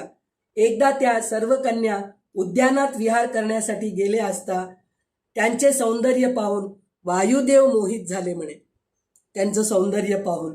आणि त्याच वेळी त्यांनी त्या कन्यांना विवाहासाठी म्हणून प्रस्ताव दिला. ते म्हणाले, मानवाच्या शरीरात तारुण्य कधी स्थिर राहत नाही, ते प्रत्येक क्षणी क्षीण होत जाते. माझ्याशी संबंध आल्यावर तुम्ही सर्वजण अक्षय आणि अमर व्हाल म्हणून सांगतात. म्हणजे माणसाच्या देहामध्ये वायू जो वेळेसपर्यंत आहे, पंचप्राण जो वेळेसपर्यंत आहे, तो वेळेसपर्यंत माणूस आहे. त्याच्यानंतर ते काष्ठावतच होऊन जाते, म्हणजे काठ्यांसारखंच होऊन जाते, दगडासारखं होऊन जाते. पण मी स्वतः वायुदेव आहे, तर तुम्ही नेहमी अक्षय आणि अमर व्हाल माझ्याशी लग्न केलं तर. म्हणून ते त्या मुलींना विवाहाचा प्रस्तावना मांडतात. तर ते वचन ऐकून ते सर्व 100 कन्या त्यांची अवहेलना करत हसल्या आणि म्हणाल्या, हे सुरेश्वर, आपण प्राणवायूच्या रूपाने सर्व प्राणीमात्रांच्या अंतःकरणात वास करतात आणि सर्वांच्या मनातील विचार जाणतात. त्यामुळे आपल्याला हेही निश्चित ठाऊक असेल, आमच्या मनात आपल्याविषयी कोणतीही आकर्षण भाव नाही. आम्हाला तुम्हाला पाहून विवाह करावा असं इच्छा झाले नाही आणि आम्ही आमच्या वडिलांच्या आज्ञेमध्ये आहोत. आमच्या वडिलांनी ज्याच्याशी विवाह करा म्हणतील त्याच्याशीच आम्ही विवाह करतो. आम्हाला तुमच्यावर कोणतेही आकर्षण भाव नाही, असे म्हणून त्यांनी त्यांची अवहेलना करतात. तर हे गोष्ट ऐकून वायुदेव कुपित होतात आणि त्या 100 कन्यांना कुब्जा होण्याचे शाप देतात. कुब्जा म्हणजे काय? कुबड्या असं हे होऊन वेडेवाकडे होऊन जातात. त्या अवस्थेत त्या 100 मुली आपल्या पित्याजवळ जातात आणि सांगतात, हे झालेली सगळी बातमी त्यांना सांगतात. सांगितल्यानंतर तेव्हा ते त्यांचे वडील कुशनाभ असे म्हणतात की तुम्ही धर्माचे पालन केले, पित्याचा मान राखला, यातच तुमचे मोठेपण आहे. तुमच्यावर जो अन्याय झाला त्याचे फळ तुम्हाला नक्कीच चांगले मिळेल म्हणून ते त्यांना समजावून सांगतात. काळांतराने कुशनाभाने त्या कन्यांचा विवाह ब्रह्मदत्त नावाच्या महान आणि तेजस्वी राजाशी केला. ब्रह्मदत्ताच्या स्पर्शाने आणि त्यांच्या प्रतापामुळे त्या सर्व कन्या कुब्जेत्व नाहीसे झाले आणि त्या पूर्वीप्रमाणे सुंदर सुडौल झाले. त्या रात्री सर्वांनी शोणभद्र नदीच्या तीरावरच विश्रांती घेतली आणि सकाळी लवकर उठून त्यांनी स्नान, संध्या वंदन इत्यादी विधी करून पुन्हा मिथिलेकडे प्रवास केले. अजून एक कथा अशी येते की प्राचीन काळात कुश नावाचे एक महान धर्मनिष्ठ राजर्षी होते. त्यांच्या वंशात अनेक पराक्रमी आणि तपस्वी राजे जन्माला आले. त्याच वंशात पुढे गाधी नावाचा एक तेजस्वी आणि पराक्रमी राजा झाला. हा गाधी राजाचाच पुत्र विश्वामित्र आहे. पुढे तो खरं तर तो क्षत्रिय पुत्र आहे, विश्वामित्र ऋषी, पण त्यांना उपरती झाली आणि ते महर्षी विश्वामित्र झाले. त्याची कथा पण आपल्याला पुढे येणार आहे. गाधी राजा अत्यंत धर्मशील, सत्यप्रिय आणि प्रजावत्सल होता. त्याच्या राज्यात सर्वत्र सुख, समृद्धी आणि शांतता होती. गाधीला एक अत्यंत तेजस्वी कन्या होती. तिचे नाव सत्यवती होते. ती रूपाने सुंदर, स्वभावाने विनयशील आणि धर्मपारायण होती. सत्यवती नंतर महान तपश्चर्या करून नदी रूप धारण करून कौशिकी या पवित्र नदीच्या रूपात प्रसिद्ध झाली. हीच कौशिकी नदी पुढे महर्षी विश्वामित्राची भगिनी मानली जाते. गाधी राजाच्या वंशात पुढे विश्वामित्राचा जन्म झाला. सुरुवातीला ते पराक्रमी क्षत्रिय राजा होते, पण महान तपश्चर्येने त्यांनी राजर्षी पद प्राप्त केले. कौशिकी नदी त्यांच्या तपश्चर्येची साक्ष देणारी आणि त्यांच्या वंशाची गौरवशाली ओळख बनली. महर्षी विश्वामित्र अनेकदा कौशिकी नदीचे स्तवन करीत असत. ते म्हणत, ही कौशिकी नदी केवळ जलप्रवाह नाही, तर ती तप, त्याग आणि पवित्रतेचे प्रतीक आहे. तिच्या तीरावर साधना केल्याने मन शुद्ध आणि आत्म्याला शांती लाभते म्हणून सांगितले. राम, लक्ष्मण आणि विश्वामित्र पुढे चालत होते. सकाळची कोवळी किरणे झाडाच्या पानातून झिरपत होती. पक्ष्यांचे मधुर किलबिलाट वातावरण अधिक रम्य करत होते.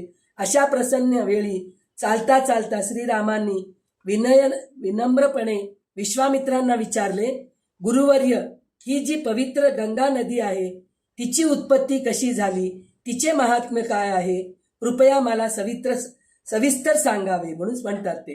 तर त्यावेळेस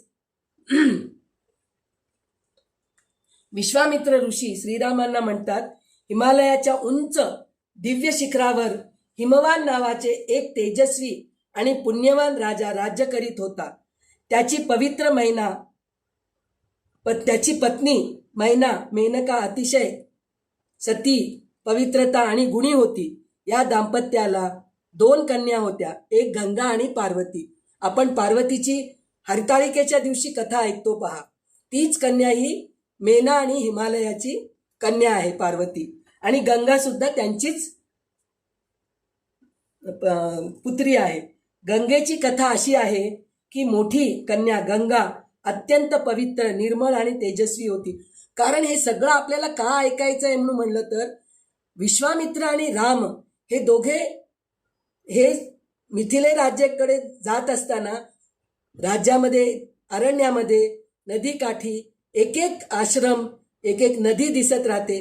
तर प्रत्येक नदीचं आपल्याला महत्त्व कळायला पाहिजे. आपण जातो, काशीला जातो, गंगेमध्ये आंघोळ करून घेतो, केदारला जातो, मंदाकिनीमध्ये करतो, असं प्रत्येक ठिकाणी आपण आंघोळ करत राहतो.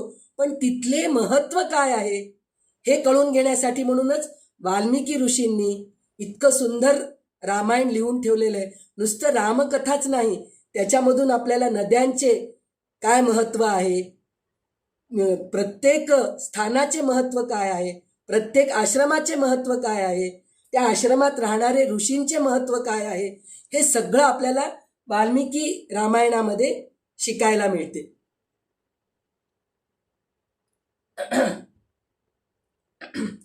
तर ती तेजस्वी होती गंगा. तिच्या दिव्य स्वरूपामुळे सर्व देव तिला स्वर्गात नेण्याची इच्छा बाळगतात. अखेर देवांच्या विनंतीवरून हिमवानाने म्हणजे गंगेचे वडील पिता गंगेला स्वर्गात पाठवले. तेथे ती देवतांची पवित्र नदी बनली. गंगा केवळ स्वर्गातच नव्हे तर वरीलही लोकांच्या पापांचा नाश करणारी ठरली. पुढे भगीरथ यांच्या कठोर तपश्चर्येमुळे गंगा पृथ्वीवर अवतरली, परंतु तिचा प्रचंड वेग पृथ्वीवर सहन करू शकत नव्हती. म्हणून शिव यांनी तिला आपल्या जटामध्ये धारण केले आणि मग हळूहळू पृथ्वीवर सोडले. त्यामुळे गंगा भागीरथी म्हणून पृथ्वीवर प्रसिद्ध झाली आणि स्वर्गामध्ये देवलोकात ती मंदाकिनी म्हणून प्रसिद्ध झाली आणि पाताळामध्ये ती भोगवती नावाने प्रसिद्ध झाली. या तिन्ही मार्गाने प्रवाहित होत असल्यामुळे गंगेला त्रिपथगा असेही म्हणतात. म्हणजे 3 मार्गाने जाणारी, स्वर्ग, पृथ्वी, पाताळ ह्या तिन्ही मार्गाने ती जाणारी आहे म्हणून तिला त्रिपथगा म्हणतात. तर आता झाले गंगेचे, म्हणजे हिमालयाच्या 2 पुत्रींपैकी गंगेची कथा ऐकलो आपण. आता पार्वतीची कथा आहे. तर पार्वती काय, ही हिमवान मैना यांची दुसरी कन्या आहे. पार्वती लहानपणापासूनच अत्यंत गुणी, विनम्र आणि देवभक्त होती. तिच्या मनात लहानपणापासूनच शिव यांना पती म्हणून प्राप्त करण्याची इच्छा होते. हे आपण हरताळिकेमध्ये ऐकतो कथा. पूर्वजन्मी ती सती होती. त्या जन्मात सतीने आपल्या पित्याच्या यज्ञात अपमान सहन न झाल्यामुळे देहत्याग केला होता. त्यानंतर तीच सती पार्वतीच्या रूपात हिमवानाच्या घरी जन्माला आली. त्यानंतर शिवपार्वतीचे दोघांचे म्हणजे पार्वतीच्या कठोर तपस्याने शिव प्रसन्न झाले आणि तिच्याबरोबर विवाहाशी तयार झाले आणि हिमवान हे आपल्या पुत्रीला शंकराला देऊन विवाह करतात. आणि विवाहानंतर शिव आणि पार्वती अत्यंत प्रेमाने आणि आनंदाने कैलास पर्वतावर निवास करू लागले. काळ पुढे सरकत गेला.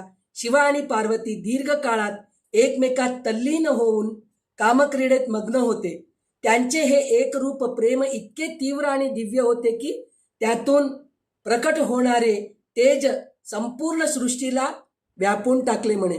म्हणजे विचार करा, देव आणि देवी हे दोघे जर कामक्रीडेत जरी मग्न राहिले तरी सुद्धा पृथ्वीवर ते स्वर्गामध्ये तेजच प्राप्त होते.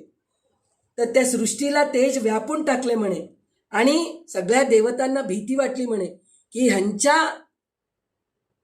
कामक्रीडेतून जर एखादा पुत्र किंवा पुत्री प्राप्त झाली आणि ती तेजस्वी निघाले तर इंद्राला सगळ्यात जास्त भीती वाटली की आपल्याला राज्य राहणार नाही, तेच राज्य बळकवून घेतील. म्हणून ते ब्रह्माकडे जातात आणि त्यांना सांगतात की असा जर पुत्र पुत्री किंवा प्राप्त झाले तर पूर्ण देवतांवर ते अधिपत्य गाजवतील, तर ह्याचं काहीतरी तुम्ही व्यवस्था करा म्हणून ते ब्रह्माला जाऊन प्रार्थना करतात. तर त्यावेळेस ब्रह्मा यांनी कैलासावर जाऊन तेथे त्यांनी नम्रतेने भगवान शिवांना विनंती केली, हे महादेव, आपण आपल्या दिव्य लीलेत मग्न आहात, परंतु आपल्या संततीचे तेज आम्हाला सहन होत नाहीये, तर कृपया ही कामक्रीडा थांबवा म्हणून विनंती करतात. तर त्यावेळेस देवांची विनंती ऐकून शिव क्षणभर विचारात पडले आणि नंतर शांतपणे म्हणाले, ठीक आहे, मी ही क्रीडा थांबवतो, परंतु माझ्या वीर्याचे तेज संचित झाले आहे, ते अत्यंत प्रचंड आहे, ते कोण धारण करणार म्हणून विचारतात. तर त्यावेळेस थोड्या वेळानंतर म्हणतात की हे महादेव, पृथ्वी ते धारण करील. देवतांचे हे कथन ऐकून शिव व या महाबली देवेश्वरांनी आपली प्रचंड तेजस्वी वीर्य उत्सर्जित केले. त्या तेजामुळे पर्वत, वन आणि संपूर्ण पृथ्वी व्यापून गेली. त्यानंतर देवतांनी अग्नी यांना विनंती केले, हे अग्निदेव, तुम्ही वायू यांच्या सहाय्याने भगवान शिवाचे हे महान तेज आपल्यात धारण करा. म्हणजे ते तेज जे होतं ना, ते पृथ्वी, नद्या आणि पर्वत धारण करूनही सहन होत नव्हतं, म्हणून देवताही सहन ते घेतले. त्याच्यामध्ये देवतांच्या आज्ञेनुसार अग्निदेवाने वायूच्या सहकार्याने ते दिव्य तेज आपल्या अंतःकरणात धारण केले. अग्नीमध्ये पण व्यापून गेल्यानंतर ते तेज एका शुभ्र पर्वतासारख्या रूपात परिवर्तित झाले. त्याच वेळी त्या ठिकाणी दिव्य सरकंड्याचे म्हणजे कांड्यांचे एक वन प्रकट झाले, जे अग्नी आणि सूर्याप्रमाणे तेजस्वी भासत होते. त्या तेजस्वी मनामध्ये अग्नीपासून उत्पन्न झालेल्या महान तेजस्वी कार्तिकेय याचा प्रादुर्भाव झाला. कार्तिकेय जे आहे की नाही, अय्यप्पा स्वामी म्हणतो आपण, षण्मुख म्हणतो, हे त्या वीर्यातूनच तेजातून प्रादुर्भाव झालेले आहेत.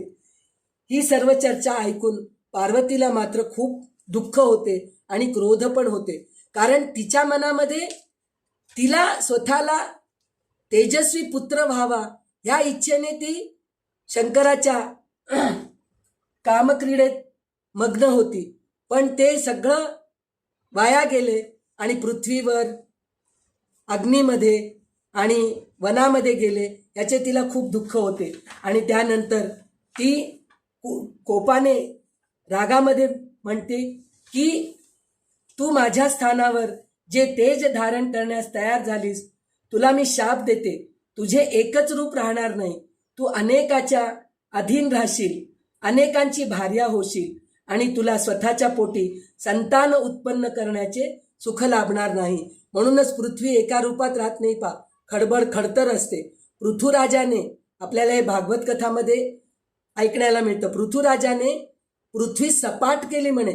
पहिले पृथ्वी ओबडधोबडच होती, तर तसं तिचं एक रूप राहणार नाही असं म्हणून तिला शाप दिले.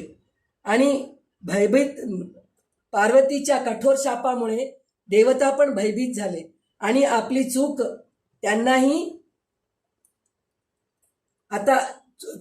कळली, पण आता काही करू शकत नाही. म्हणून शिव आणि पार्वती यांच्या दिव्य संयोगातून प्रचंड तेज उत्पन्न झाले.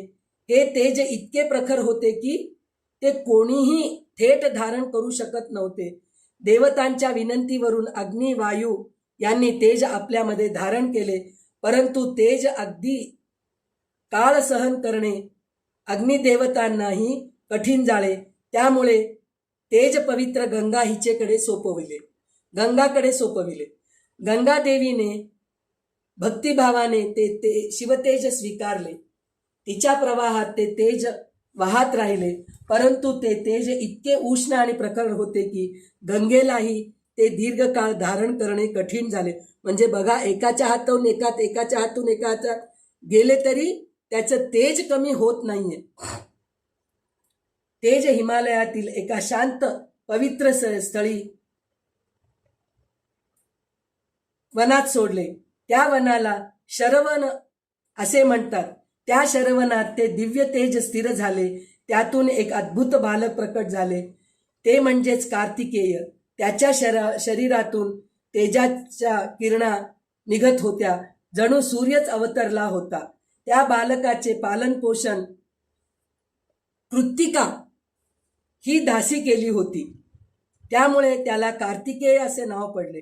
तसेच तो स्कंद आणि षण्मुख 6 मुख असलेला या नावानेही ओळखला जातो. कार्तिकेयन यांनी आपल्या 6 मुखांनी एका दिवसात कृत्तिका यांच्या स्तनातील दूध प्राशन केले. त्यामुळे ते उत्तम देहाचे व अत्यंत बलवान झाले. पुढे आपल्या पराक्रमाने त्यांनी सर्व असुरांवर विजय प्राप्त केला. तर आत्तापर्यंत आपण शिवपार्वतींच्या कामक्रीडेतून कार्तिकेयाचा जन्म कसा झाला हे बघितले आणि शोणभद्री नदी आणि शरयू नदी, गंगा नदी यांच्या सगळ्यांचे आपण सविस्तर वर्णन ऐकलो आणि सिद्धाश्रमामध्ये रामांनी पराक्रम गाजवलेले ऐकलो. हे सगळं ऐकलो. तर आज आपण हे सर्व ऐकून कृतज्ञ झालो आहोत. तर उद्या आपण सगर राजाच्या वंशाचे कथा ऐकणार आहोत. पुढे याच वंशात रामचंद्र प्रभू यांचाही जन्म झालेला आहे. ही कथा आपण उद्या ऐकू. तर हे सर्व कथा लवकुश यांनी रामांसमोर काव्यरूपामध्ये सांगितले आणि राम संतुष्ट होऊन त्यांना पुन्हा दुसऱ्या दिवशी आमंत्रित केले आणि त्यांना म्हणाले की उद्या पुढचा भाग तुम्ही सांगा आम्हाला, असं म्हणून ते विनंती केले. अशा प्रकारे लवकुश रामांना आनंदित केले आणि रामदरबारात कौसल्या, सुमित्रा, कैकेयी, लक्ष्मण, भरत, शत्रुघ्न यांना सुद्धा आनंदित करून ते आपल्या वाल्मिकी ऋषींच्या आश्रमात परतले. अशा प्रकारे आजची कथा इथे थांबवते आणि जे काही चांगले सांगितले गेले ते सर्व भगवंताची कृपा, श्री रामचंद्र प्रभूंची कृपा आहे. आणि खरोखर वाल्मिकी ऋषींच्या वाल्मिकी रामायणामधले हे ज्ञान थोडेसे मला प्राप्त झाले, ते तुमच्यासमोर मी ठेवण्याचा प्रयत्न केले.